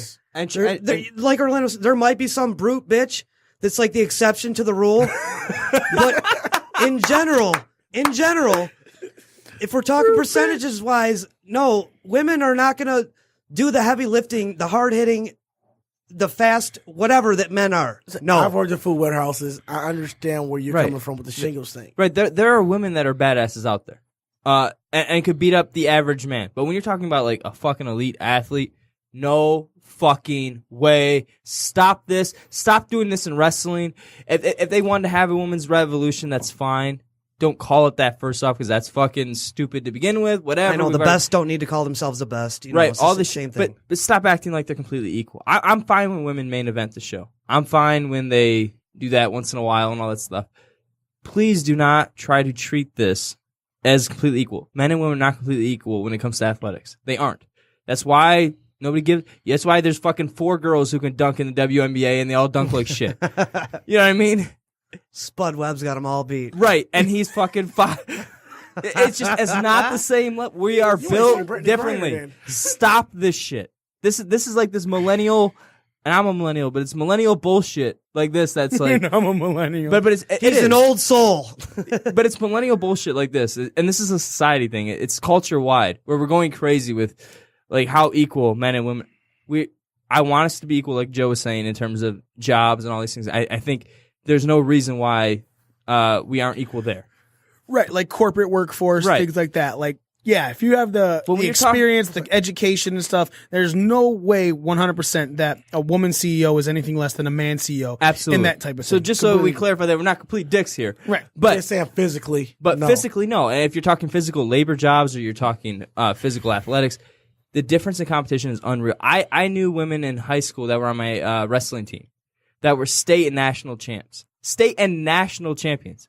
Getting beat by the worst male wrestlers on our team daily. The guys that lost every fucking match. And would kill them. That's how big the difference in competition is. I have a brother who went to Japan and wrestled with the Japanese Olympic team, with the women. And he was just a high school wrestler and was killing them. Okay, it's a different level of competition. It's just men and women are made differently. Stop this shit. Stop it. You know, I'm going to say there's the whole adage, the whole gentleman adage. A man should never hit a woman, right? That adage did not come in because women can hold their own. It's sure, yeah, some can. We're not saying that there is exceptions to every rule. Ronda Rousey's gonna fuck somebody up for sure, easily. If I punched Chris Cyborg, I'm dead. Right. You know, simple as that. And not because a man shouldn't hit a woman, but because I hit someone that could kick my ass. But if I walk up to my sister and punched her, I win. Or if Chris Cyborg walks up to Brock Lesnar and fucking hits him, Brock Lesnar's just gonna kill her. Yeah. Like, stop this. Stop this shit. That's like I said. Look at your Raw champions. Who's gonna win? Alexa We Bliss need Callie's perspective or Brock on this. Lesnar? I mean, We need come on, Callie dude. here for this one. Like, I'd love that's that answers the entire argument right there. Look at your Raw champions. I mean, Okay, no, don't look at your Raw champions. Just look at your biggest of each. So let's say Braun Strowman versus Charlotte Flair. 'Cause she's obviously, we're saying it, she's the most athletic. She's number one of all the women. I think that would be more competitive than Brock versus Alexa. But that's what I'm saying. What I'm saying is, look at your top two, top man, top woman. So we'll go. Are we saying Brock? Sure, is is the- most athletic? is Sure. mo- yeah. So I mean- Brock versus Charlotte. Are they equal? You Brock's- guys answer that Brock's question. gonna out there, kill her, please. dude. I mean, Yeah, he's 100%. gonna kill her. And that's He literally would F5 her to death. Like she would die. I'm gonna put a poll up on our Twitter right now, and I think this is gonna blow the fuck up. Yeah, I think we're gonna offend a lot of people. We're gonna lose a lot of our female followers at today's No, show. I don't think so. We need Callie here for this though. Yeah, I agree. So on Twitter, putting up a poll: can the most athletic woman hold her? I'm sorry. Hold can on the against the best most dominant man. No. Can the best female fighter hold her own against the best male heavyweight fighter? Absolutely not. Okay, so let me ask you this then. Can the best female fighter at, let's say, bantamweight, all right, at the MMA bantamweight, hold her own against the best? Is the light heavyweight this Light heavyweight is good. No, still no. But I should say, just to preface, I think You talk about McGregor. I still think Mayweather's light heavyweight. the reason why they have weight classes in real fighting is for a purpose. Bigger fighters are going to beat smaller fighters. Smaller fighters might win on points because they can hit and run. Like I've seen And that's Mayweather's fighting style. But I've seen, like in MMA, I've seen Giant Silva fight. I forget who, but and lost technically by points. But had they had a fight where they were like actually fighting, and the guy wasn't just hitting him and moving, Giant Silva would have killed him. Wait, And it's the same thing now. It's like Conor So they got McGregor. Chicago. Hold on. Conor Not sure, McGregor is I'm the- regarded as this big badass. And don't get me wrong, he is a badass for sure. Could kick the fuck out of me and everybody in this room probably at the same time for sure. Put him in the fucking cage or an octagon, his own fighting style with Brock Lesnar. I bet you Brock Lesnar kills him. So, That's look- why they have weight classes. So look at Kimbo Slice. Kimbo Slice was a great street fighter, knocked guys the hell out, and people recorded on YouTube and all that good stuff. He got into an organized fight. Guy was one of the worst MMA fighters you've seen in your life. Okay, so the bantamweight in MMA is 126 to 135. The light heavyweight is 155. I'm sorry, not the light heavyweight. The lightweight is 155 in UFC. So let's say, can a bantamweight, the best bantamweight female, hold her own against the best lightweight male? Stop it. No. Well, that's what I'm saying for the poll. You can ask that. And I know there's going to be women who really out there believe that they can, but fucking no. Here's the I'm gonna make how about this? I'm gonna make this a 4-answer poll. Which do you think the most elite female fighter could beat? A lightweight, a light heavyweight, none at all. They would struggle with the people that aren't even champions. Like, let's say you took their top champion. Who just won? Was it Chris Cyborg? She just won? Chris Cyborg. Yeah. I don't care what weight she's in. Didn't she retain? Yeah. She would change, yeah. but she beat the hell out of Holly Holm. And Chris Cyborg clearly has been taking testosterone. I mean, look at her face. She's been taking tests. So she even has male hormone. I think so, for sure. Just look at her face. Her face doesn't get that way naturally. She's got a giant clit. So does Jinder Mahal. Holy shit! Why do you know that? Are there nudes out there or something? Come on, 'Cause man. I'd Haven't you check ever 'em seen out. China naked, dude? Dude, that woman's got Dick the was bigger than Xbox. That woman had one of the meatiest pussies I've ever seen in my life. Wow. Let's not get into that. Was that like the roast beef, the large one? It wasn't roast beef. No, it's though. something different than Arby's. It's coming from the top. It looked like somebody cut a Nerf football and had to just stuck it on her.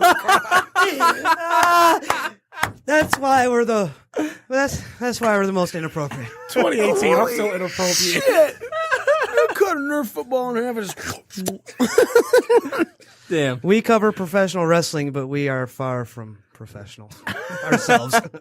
I like it. Inappropriate for a reason. Cuss and bitch. discuss, baby. Cuss and discuss. That was excellent, Smitty. I thought that was a good one, dude. That was pretty funny. So, Smitty's first line of 2018. I like it, man. It's a Nerf good one. footballs. all right. It's a winner in my book. But yeah, the Rumble can be entertaining. I just think 30 is too much. And I really hope they speed up the intervals there. That's it. And other than that, I think they have the element of surprise in their hands because they need it more than the men. And I think that makes a Rumble entertaining. The fact that we didn't have any real surprises last year was kind of disappointing. Oh, all I had was what Ty Dillinger, I believe, was on. Yeah, and that was like it, which was boring because I want to see some old fuck back in there. And I think the only reason Ty Dillinger got the big poppy we got because he came in at number 10. Sure. Yeah, they should have ran with him a little bit after that, though. I mean, They should have, but they didn't. They still, besides the rumor that he's possibly going that's heel. off topic though. Anyways, sorry. the women's Rumble I think is going to be pretty solid. I just think it did too many, and I think the only good news with that is they're going to have to do a lot of surprises, which could be a really good thing. Right. I think they'll fill in blanks with some alumni, which will, be big pops, short-term big pops. Also, I will say, in our business of fake fighting, there really isn't a reason why women workers aren't better than they are. Like, they should be better. It's fake. Like, it's really not about how athletic you are. Athleticism helps, but if you look at some of the best workers of all time, they're not necessarily athletic. You know what I mean? Like a great worker. William Regal. Sure. I wouldn't call him athletic, No. but I would call him a hell of a worker. Right. And so I do think, and Davey Boy Smith, the late Davey Boy Smith. so I am He was pretty athletic, I am though. surprised that there He was hasn't a strong been man. a lot better workers in the women's division. I think with the exception of Asuka, and I think Charlotte's on her way to becoming as good as most of the guys. But I think with the exception of those two and maybe Alondra Blaze and Bolden Nakano back in the Sasha. day, there really hasn't been in WWE any women that can be that has been as good as the men. And there are in Japan. I'll put I've talked Sasha about that up there. before. Fundamentally, for the women, Sorry, Kane. I would have to give it to Natalia and Bailey as far as just fundamentals. Sure, and they're fine, but I mean, how good are they compared to the men? That's my issue with them. And so I think Charlotte is getting there. She's still green. She makes some green mistakes sometimes, but she's good. Anyways, the moral of the fucking story is, in our business, there really shouldn't be a huge difference as opposed to real sports, because it's not always relying on athleticism. So I think there could be women that should be logistically as good as men. Okay, we'll go about The fact that we haven't had more is surprising. So what would you say about if you came down to gymnastics? Do you think male gymnasts are better than female gymnasts? Yes. Yeah, by far. Yes, look at it. Watch. It's I watched the Olympics every Dude, look at not those guys are beasts. Look at those guys. They may be walking around in like tights and doing weird flips, but so do wrestlers. They're just as ripped as wrestlers for the most part, dude. Yeah, I'm saying that because I watch, like, honestly, the probably women are way depends more on- great. First of all, they're more graceful. They're more coordinated. Who, than the guys men. or the girls? The girls in gymnastics. Oh, man. I don't Yeah, know about that. I'm rarely with Smitty on things because he's always wrong. This one, Yeah, I don't. Okay, so he's maybe for 99. like the gymnastics- New year, knew him, guys. Maybe he for wasn't like the wrong. floor I don't think he's routine wrong with shit. that. Just say no. Just No. in general. Maybe when it for comes the- to gymnastics, The floor routine, maybe you're right, but I think for like the horses and like The the pommel bar horse- shit the where it pom- takes like strength, I think the guys got them. the pommel horse was invented by a cowboy with fucking ADD. So What the fuck are we talking about on this podcast anymore? You don't think about the pommel. Anyways. it's called the pommel horse. I watch gymnastics. I watch the World Gymnastics tournaments and shit like that. All right, so here's the poll I'm putting up. Everyone, Twitter at BDRcast. This is a week-long poll, okay? So, do you think the most elite female fighter any size can beat the most elite male fighter at a certain weight? If so, which one? Lightweight, light heavyweight, heavyweight, none. Stop it. Actually, I put hope middleweight stop on it there. win. But none. Stop it. That's Put a fifth one. Put middleweight on there because there's only 4 options. a paddleweight could never beat a heavyweight in any division, no matter if you're man or woman. Again, that's why it's up there. It's okay. We'll explain it to you when you're sober. Call me when you're sober. Anyways, so I do think the Rumble can be interesting, and I do think there's really no excuse for women not to be better performers than they are. And I think I'm tired of giving, and I've talked about this before, if you want a real women's revolution, we got to stop giving them a pass because they're women. We can't be like, oh, this is good for a women's match. It has to be just good. And I believe that we both agreed to the fact that Japan has been doing way better with Yeah, their I've women. talked about it before. Manami Toyota is way better than 99% of workers, myself included. That's nothing new. That's nothing new. Lasha- And she's- It's Lasha been that Rai. way for a long time. Yes. Said Lasharai. Yeah, so She was WWE bound until she got injured. and if you talk about the most over, I mean, even in terms of like entertainment value, if you're talking like Japan, you had the Crush Girls back at 30 years ago, who were the biggest thing in wrestling for a while, and that was in Japan at least. I mean, not here. Well, this. But around the anyways, last 2-3 moral of the years- story is I just think women should be better than what they are in the ring. We should have a better women's wrestling because this isn't real competition. This isn't a real sport.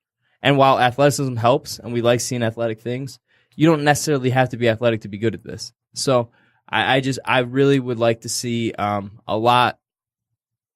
I would like to see women produce more than what they do. But this is why I like Becky Lynch and Natalya. They're not the most athletic, flippy girls out there in the ring.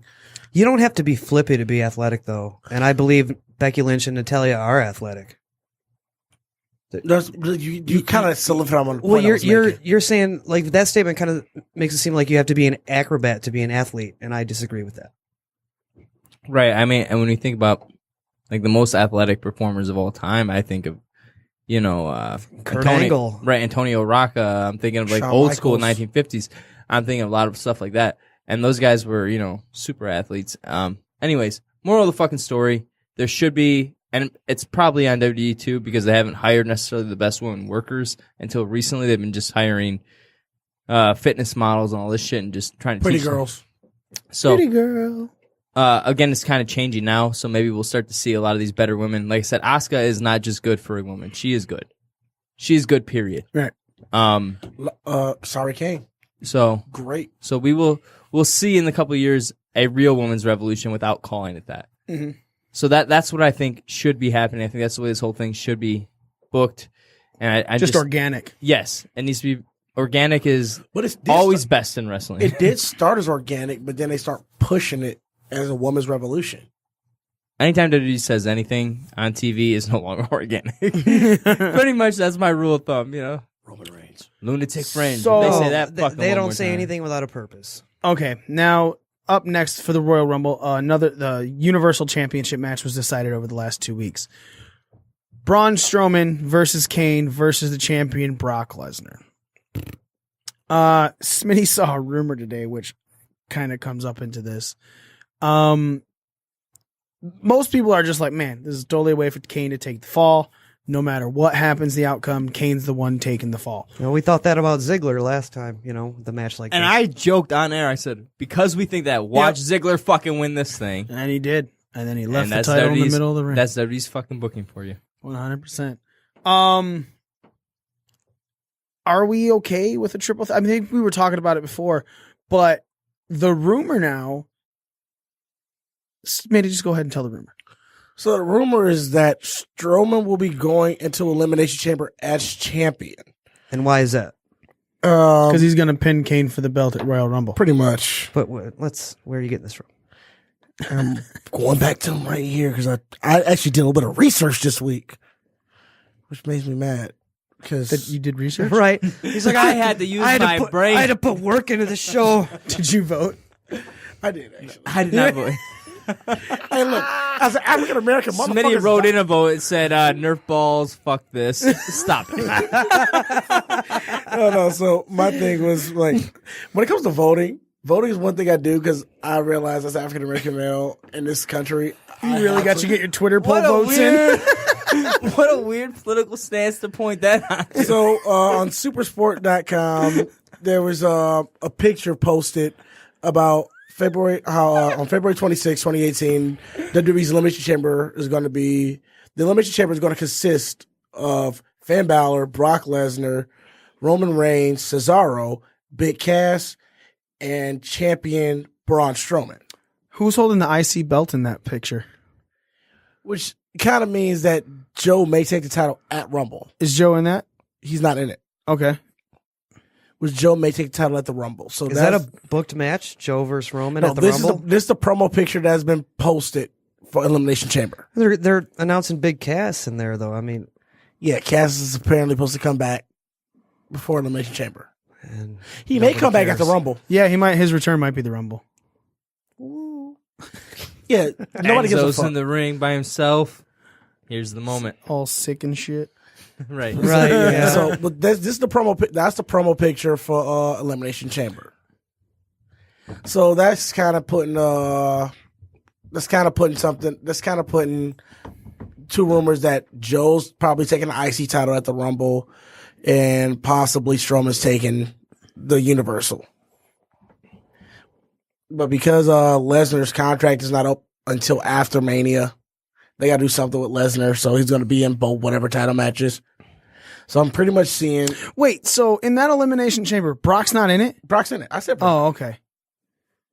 So, okay. According to this, what you're saying is that Braun's going to take the title by obviously pitting Kane, because you can't make Braun's not going to beat Brock.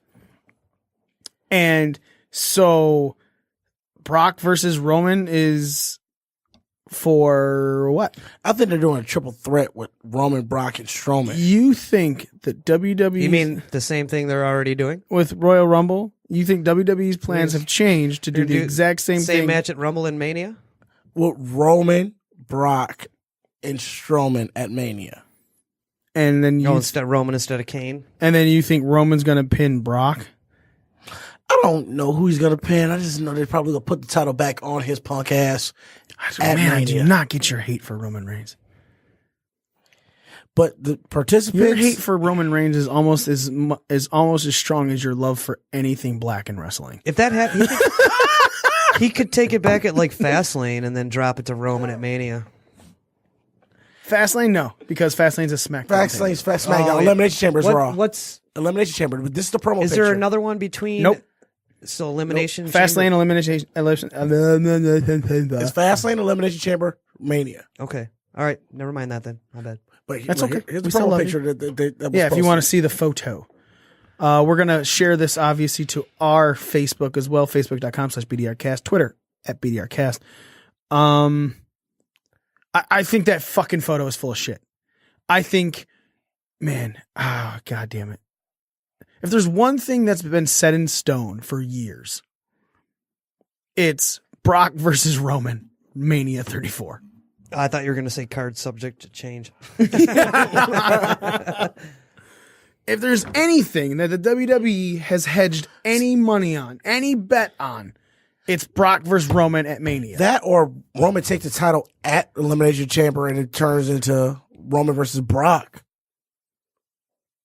No, what? Why would that? Why? Because he wasn't the champion. No, I'm asking you a question. When has a Universal Champion ever got a rematch yet? It doesn't matter. That's just Finn.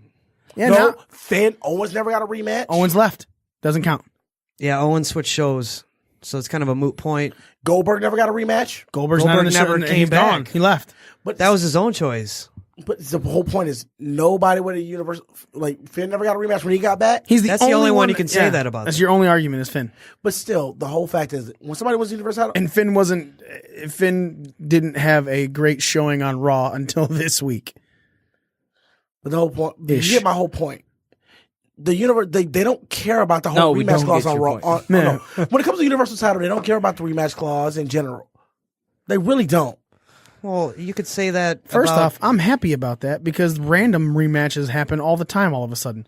Dolph Ziggler losing a random match to Bobby Roode. I'm invoking my rematch clause. What rematch clause? It's a regular singles match. I agree. I hate the idea that everybody has a rematch clause. The championship rematch clause is the only one I really care about. No, I still think it's bullshit. But either way, go along with your scenario here. Okay, so I want you to book. Here's what I want you to do. I want you to book Rumble, Elimination Chamber, and Mania for me. And when I say book this, I mean I want you to say what's going on, how they're getting there, and then what's going on in the next one, how they're getting there. So we already know what Rumble is. Rumble is Kane, Strowman, Brock. So book the end of that match and then build it to what I've seen, Elimination Chamber. What I would do. What you're thinking is going on. Book your predictions is what he's saying. Because my predictions are different from what I've seen right here now. Okay. What are your predictions? Do you think it's going to be Brock versus Roman at Mania straight up for the title? Brock versus Roman? No, not anymore. I really think this is going to end up with a triple threat match. Again, okay. So a triple threat with Braun in it for the title? Okay, book to that. And tell me why that makes sense from where we're at right now at Rumble. Okay. Because WWE doesn't always make sense. I'm telling Has you. Roman Reigns entered the Rumble? No, he hasn't. So he would have to win for that match to happen, right? not necessarily. Not necessarily. Well, because I'm just saying, He can still qualify for Elimination Chamber and probably take the title. And when Brock, but doesn't the winner of the Rumble get to challenge for the belt at Mania? Well, that goes into another rumor that I was reading earlier today. Are you saying maybe it could be a SmackDown guy? Is what you're saying? Okay, all right, carry on. Yeah. So actually, not exactly Smack. Can I just tackle this real quick? No. Okay. Stick to your fucking point for the first time all show. So the way from what I've seen, I'm seeing that Kane takes the fall at Rumble. Mm-hmm. Strowman becomes champion. There's a series of qualifying matches, and the 6 guys that I just talked about are in an Elimination Chamber match. Mm-hmm. With Braun being the champ. Yeah, with Braun being a champ. So your booking is literally with the picture, right? Who's your prediction to win the Rumble then? If that's your Hold on. You're trying to take him off the fucking point. And I want him on a point. No, I think that helps. No, it doesn't, because this is all Raw. If a SmackDown guy is taking the Rumble, the Raw stuff doesn't fucking matter. So, but if that to happen, he's still got to have a winner that's not Roman Reigns. At Elimination Chamber, Reigns actually pins. That's me. He neither pins Lesnar nor Strowman, and those both guys have a legitimate gripe for that title. And Roman goes into Mania as champion. I'm going to tell you that two of the biggest monsters supposedly on Raw. You know why you're an idiot? Let me tell you why you're an idiot. Right now, I'm telling you, I love you to death, but you're a fucking idiot because it's Elimination Chamber. Every one of those guys would get eliminated by pinfall. But so they would have been. Roman's not going to pin either of them. But that's fine. But that doesn't change the fact that they were pinned in an elimination match, therefore negating any thought of process, especially Lesnar. If Lesnar doesn't have the title going in and someone pinned Lesnar in that fucking match, that means Lesnar has no gripe at all, no claim, nothing. He was pinned. No, I'll say, okay, let me be more specific in the Elimination Chamber. Strowman does pin Lesnar. Okay. Cool. In the Rumble? Reigns at Elimination Chamber. Okay. But Reigns does not pin Strowman. Okay. Who pinned Strowman? Of the guys that are in that fucking chamber, you tell me who you're giving Strowman to. So if they keep running with this whole battle with the club thing, you remember how Jericho took out Undertaker? How Jericho took out Michael took out Undertaker, so Jericho become champion?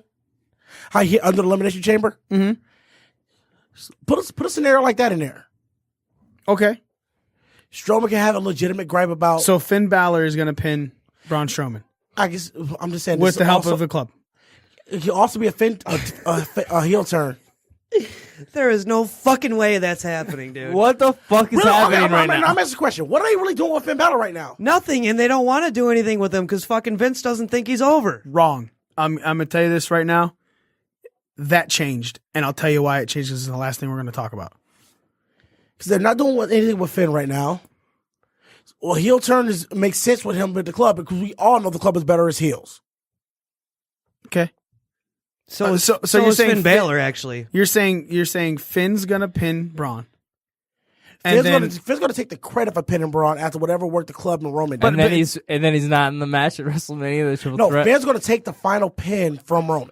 Okay, so that's what I'm saying. So Finn's gonna pin Braun because Braun's gonna stay down. It might be 3 people on top, but it's gonna be Finn's call. Yeah. Okay, and then it'll end with Roman versus Finn, and Roman pins Finn, and then Finn has no chance at this title because even though he pinned the current champion and lost, he's and then Braun and the is guy going to go into the main event. And he never lost the title to begin with when he had it in the first place. and then Brock was pinned by Braun, so he's already Cesaro gets a surprise pin on somebody. What the fuck? This move on, please. Do you not? But Strowman is not. Whatever. If it's a 3-man pin on Strowman, he takes his fall. 3-man Strowman- pin. What? On Strowman, we're saying the whole club is on top of. We'll say that, or a multiple man pin. Then Gallows and Anderson would have to be in the match, and that's not happening either. No, he said I already explained the that way scenario. he said the way you see. This is you not listening. He said HBK. How can we listen to this? What Right. do you Hold on, mean? no, Come on. no, hold on. You can't argue with him if you're not listening to what he's saying. He said Yes, I can. He Watch said- this. No. He took the words right out of my mouth. he said Gallows No. and Anderson dog shit. Listen, he said Gallows and Anderson were going to come in a la Shawn Michaels when he screwed Taker from the belt when Jericho took it in that one elimination chamber. That's what he said. So they can count No. getting in on the pinfall? I mean, if all 3 of them are sitting on top of him, yeah, it's very possible. including Cass. I mean, Cass look, is in that match too. if you got look, here's the deal. Mike, hold on. I'm done. Now I'm done arguing because I literally just said for that to happen, the only people in the match that are in that elimination would be Braun, Finn, and Roman. Braun would have to take the first call, probably. Yeah, Braun would have to beat the shit out of Roman on the outside, come in to get Finn. Gallows and Anderson have to come in. Then it's a triple pin, but Finn would get the credit, and then Finn would take the spear. Mikey, But you're just going every fucking which way. I gave you 99.9%. You're now 100% wrong again to start off 2018. Mikey, you literally are going out of your way to defend him as he keeps going. You just He's bigging I him. can't do this. Well, because he changed it. Now all of a sudden, well, Cass is in there too. Mike, you're I keep thinking- just I keep- now I forgot realizing he he's was been in there. every 5 minutes he's added a new. Well, this could. I'm like, there are scenarios. It's an elimination chamber. That's my whole thing. Right, and therefore everybody in that match gets pinned. The only person who would have a claim at the title at Mania would be Braun Strowman, the champion going into the Elimination Chamber, because then he lost his belt. Everyone else was pinned, eliminated. They have no claim at anything. Braun was the champion. He gets a rematch. Brock would not be involved at Mania. It would not be a triple threat match. So for that scenario that you're stating, 100% would now be Roman versus Braun at Mania. Therefore, the Brock versus Roman cemented in stone tablets bigger than the fucking 10 Commandments. If that's the case, Lesnar wins it back at the chamber. So then why does Roman have a point? You're not getting it. Everyone's eliminated. Would you fuck this Okay, segment? Can we just move on? No, because I'm looking at scenarios in my head. Hey, can we bury this segment like Bray Wyatt buried the Sister Abigail thing when he got viral meningitis? So, okay, let's say Lesnar beats. What are we doing here? Lesnar- No, I'm Still letting. going. Still going. Say Lesnar, Roman pins Strowman, Lesnar pins Roman. That sets up for the roll the rest for that. So last WrestleMania. again, Roman still got pinned. Doesn't matter that he pinned the current champ. He still got pinned, eliminated from the title. but he pinned When the he champion. wasn't, doesn't matter. He has no claim at a title he never had when he was eliminated from the match. But once again, I always say, when does WWE always make 100% logical sense? Okay, but what you're trying to tell me is And how long has they been trying to get these Shield It's the members first over? thing you've said in quite a while that first I've off, the agreed with. Shield is done. Shield's done for now, Let's say Shield members. They've done their best to get these guys and they over got him all over. year. Who's not fucking cheering for Roman Reigns right now besides you? Anybody that watches him in singles competition. He's still polarizing. He might be getting a few more cheers than boos these days, but he's still. It's getting his definitely fair not share. 50-50 anymore. No, he's still getting his fair share of boos though. I would say it's more 70-30. The Shield thing helped. I agreed, 100%. When they put them back together, it did exactly what they wanted to do. But it didn't cure the Well, problem. no, of course not. It's no one ever has the cure for it. It That would not upped make the money. percentages in his favor a little bit. Now, going into what we were stating talking about earlier, that Joe said the WWE doesn't even believe in Finn Balor. And before Christmas, he was right. What's the one crowd Vince McMahon believes in more than any other crowd in the world? MSG? There you go. Do you agree with that, Joe? The MSG is the holy grail of wrestling in WWE. I'd say he probably uses it as a barometer to if whatever works there will work anywhere. Okay. Orlando, would you agree with that? For WWE, Yeah, I mean, it's hard not to. Kind of Okay. like Detroit Rock City in that matter. So here we go. At the house show the day after Christmas in MSG was a Raw show.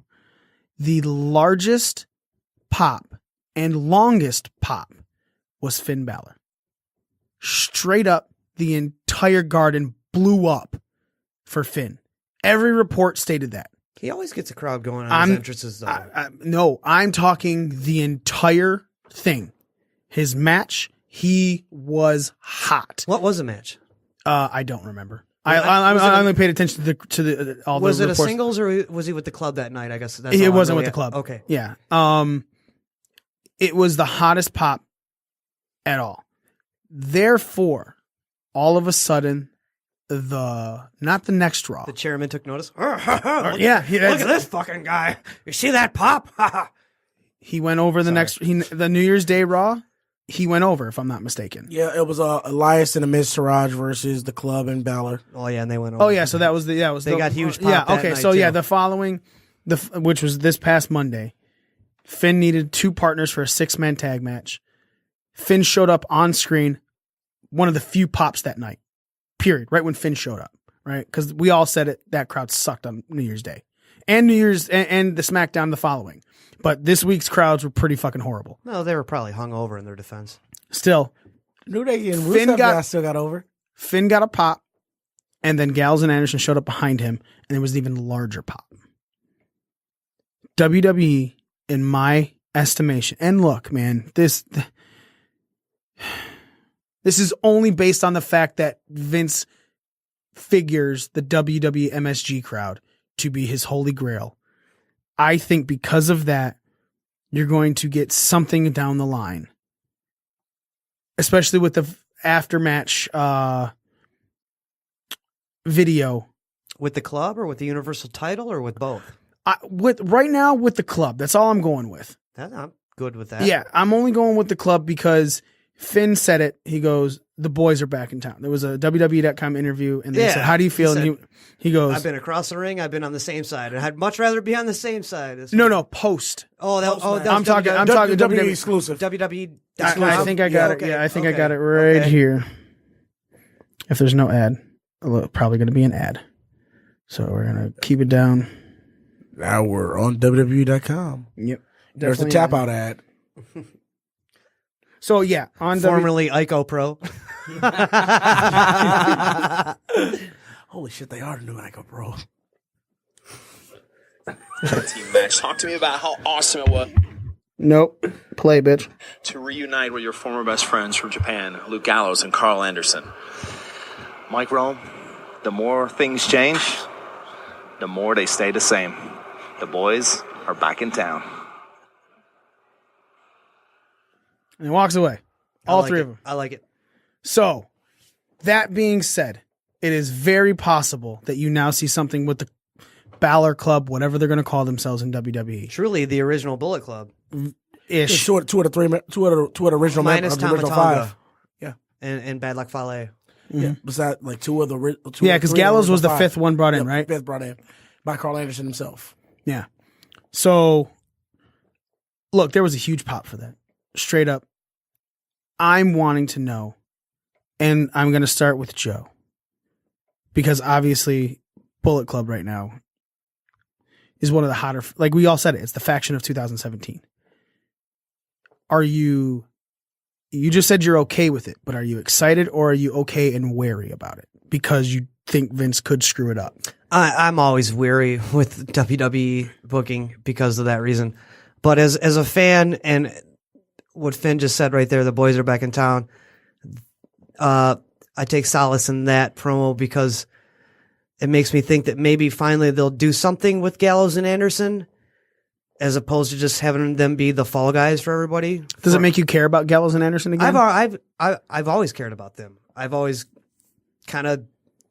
You've never gone, whatever, they're on TV. Well, now. I was just about to comment on that. I've always been kind of DL, where maybe it's not this mountain I'm going to climb right now, but I've always been kind of DL butthurt at their booking. You know, like I know that they are capable of doing more than what they're being booked for, and Finn's been kind of booked into oblivion lately too, except for past week or so, and a lot of people question, like, what is it about Finn? Why should we like him? We can't really put our finger on it. And I probably couldn't put it into words either, but I know there's something there with him. And if it takes Gallows and Anderson being faction up with him to bring it out, and it also helps Gallows and Anderson move up the ladder a little bit, yeah, I'm totally cool with that. Vince is going to have to let these guys kind of beat him, do their own thing to an extent, and maybe take a step back if he really wants to let it succeed. That we won't know until it happens, when and if it does. But yeah, I'm excited, but always a little weary with Vince, you know, especially when that's a gimmick that's not his. And we all know that gimmicks that aren't his, maybe they don't get as much backing as gimmicks that are. Woken Matt Hardy, good example. What are you talking about? He's getting all kinds of push. He's getting time every week now. He's getting time, but I'm not as interested as it was when it was Broken Matt Hardy. Well, when it was in TNA or whatever you want to call it, it was like literally taking over the whole show. He's not going to do that in WWE. I'm not saying we got to take over the whole show. Just still let it be 100% Matt Hardy. It is Matt Hardy. I'm pretty sure this is all Matt Hardy. You can say it's not Matt says it is. I just don't feel the same way I did about the original gimmick. In Impact or TNA, whatever you want to call it, it was like every segment almost. Now it's one or two segments out of the show, so maybe it's not having as big of an impact. No, it's also the beginning stages of it. It didn't have every fucking segment of TNA when it first started either.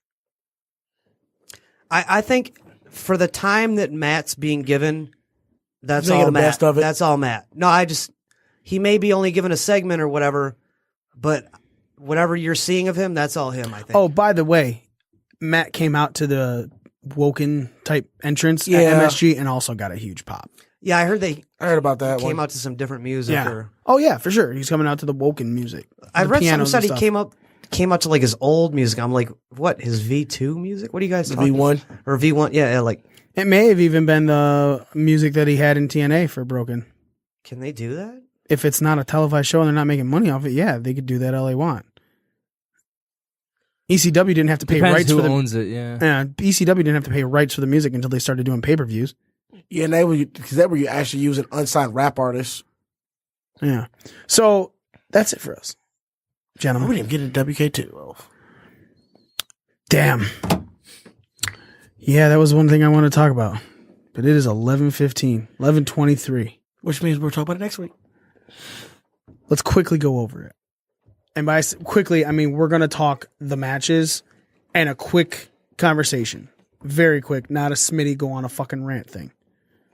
Okay, Smitty? You don't want him to book about for the No, next 3 I don't. months there? I don't. I should have cut you off earlier because you're an idiot. I will piss on your face. Gross.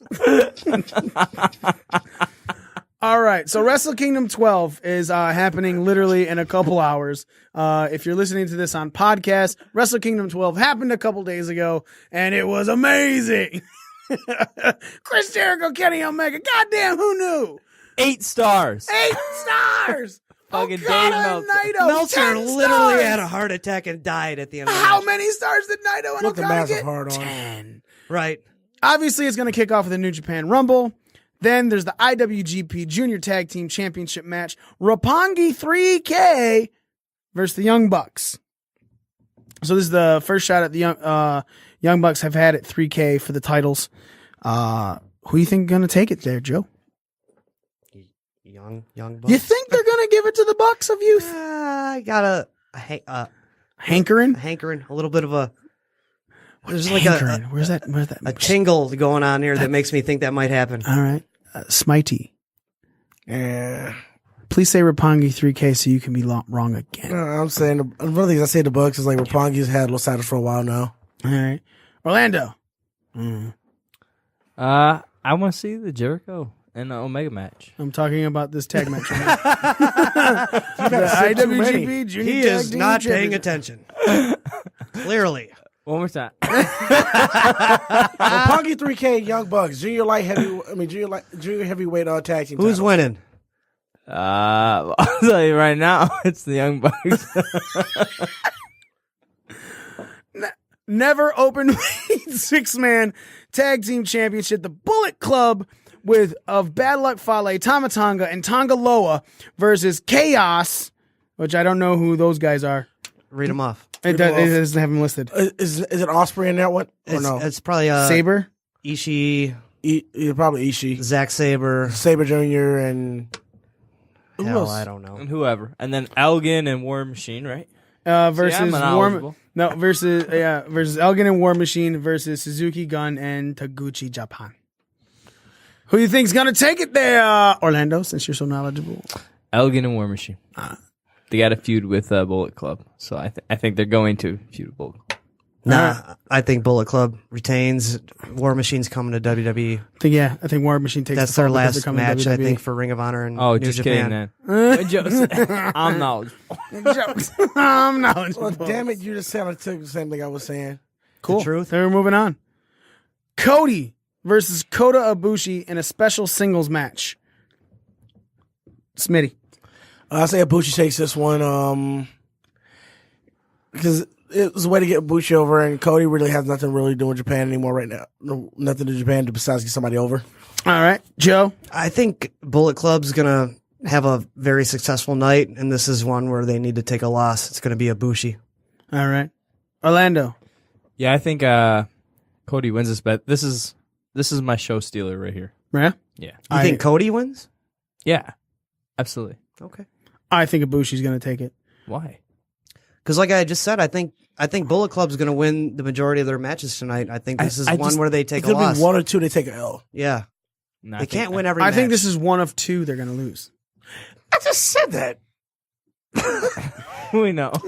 The IWGP Tag Team Championship match. The Killer Elite Squad versus Sonata and Evil. Joe. I like the Los Incobernables Grey Poupon. The hat that you're wearing. Orlando. Sonata and Evil is who he's taking. Yes. Hey, I wrestled that guy. Yeah, I'll take them. Did you train him, though? No. Sucker.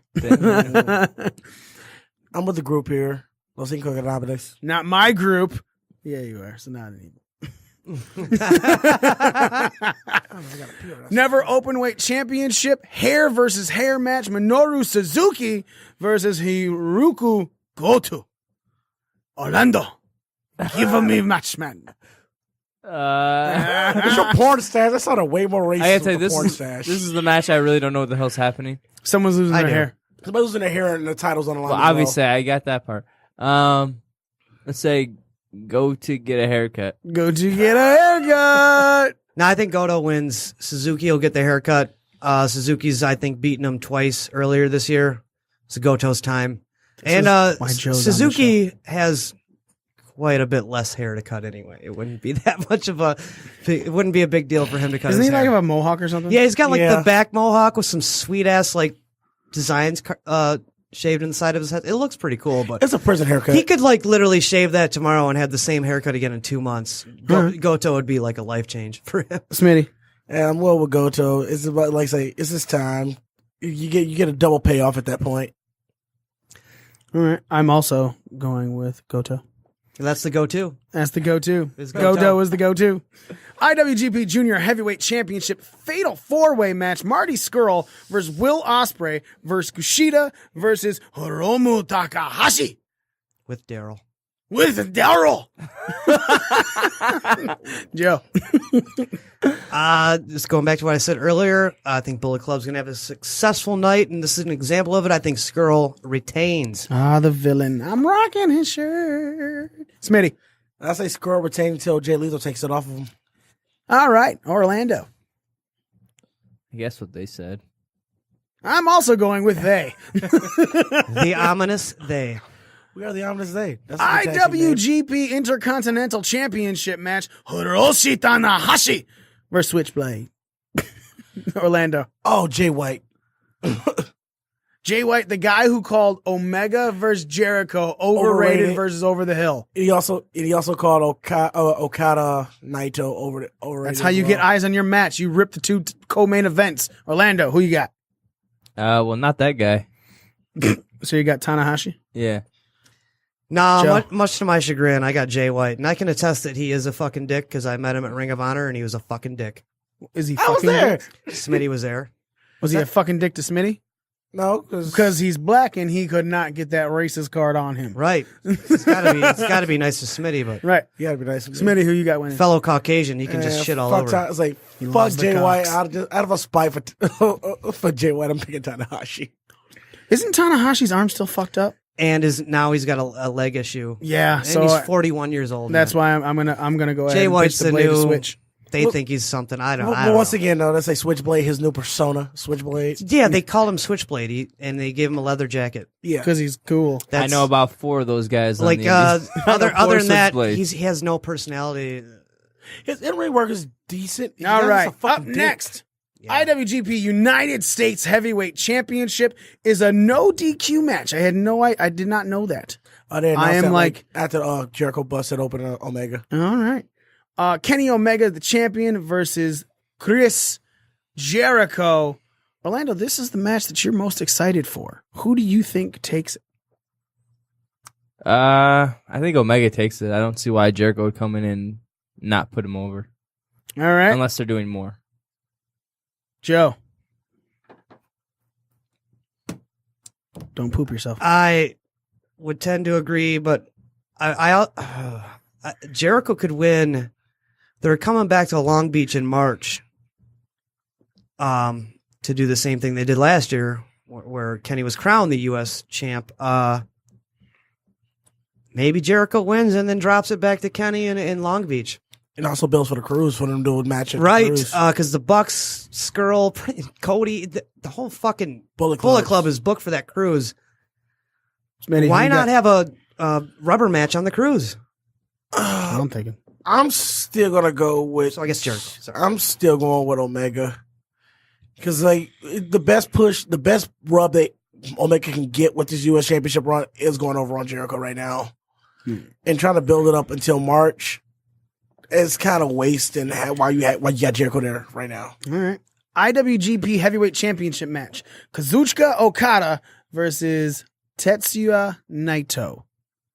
Smitty. I'm going with Naito. It's been almost over a year since Okada's had that title. He's had one of those really rare, good long runs with it. All right. Joe. I think Okada retains, and that's coming from one of the biggest Naito fans ever. To me, if he was in the poll for best heel, I would have picked him, but I know he doesn't obviously reach as many eyes as KO or The Miz. Hell, Jinder Mahal didn't win. He was champion for 6 months in WWE. Naito is just fucking excellent as a in-ring performer and as his character. That being said, I just think that they like Okada's their Roman Reigns, who's actually successful and over. Which makes him like Cena in 04. That's why I don't think they ever put the strap on Kenny, is because Okada's their fucking guy. And I don't think that's going to change at this event. All right. Orlando. Guy's a year younger than me. Yeah, I would like to see the belt switch hands here, but I don't think they're going to do it. I think Okada's going to win. I Still. think it's going to be the biggest upset of the whole I would like pay-per-view. that. Oh, I would I love just- that. I- I fucking love I Naito. I am a Naito mark. Me too. I just don't think they have so much stock in Okada. I don't know. Yeah, that's what I'm saying. That's their guy, dude. I'm going with Naito as well. Here's why. Fucking Okada's had this title since April 2016. Longest Right. reigning ever. IWGP champ, heavyweight. He's the youngest as well. The last time he had it, he lost it to AJ Styles after 391 days. And now he's what, like on a 500 some day run? 563 plus. Yeah. Tanahashi had it for 404. That looks like it was the longest reign before this. Oh no, I'm sorry. Hashimoto had it for 489 days. What was Muda's longest? I don't know. I'm not going to look all that up right now. You have your own Google machine. I am going to go with Naito just because I do believe that it's his time. He had the problem with it the last time going into it. So, yeah, I just take him. That's it for us, ladies and gentlemen. Make sure you follow us on all of our social media. Facebook.com/BDRcast, BDRcast on the Twitter, the Instagram, Periscope, the other stuff, all of it. You can find us. Just type in BDRcast. BDRcast will take you to any link for us. Pro Wrestling Tees store, ProWrestlingTees.com/BDRcast. Patreon, if you believe in what we do and you want to donate to a monthly cause, Patreon.com/BDRcast. Again, BDRcast on your Google search engine will take you to anything breaking down the ring. We have been your ring crew. Armbar Joe. Hey, not upper extremity Joe. Still there. Miami Christopher. Yeah, he's gotten drunk. I got a piece, Mighty. You got a piece, Mighty? What's a mighty? I got a mighty piece too. Explain for the next 20 minutes, making no sense to anybody. An almighty piece, bitch. Ladies and gentlemen, I'm the champ, almighty one. We thank you so much for listening. Much appreciated. And we are out.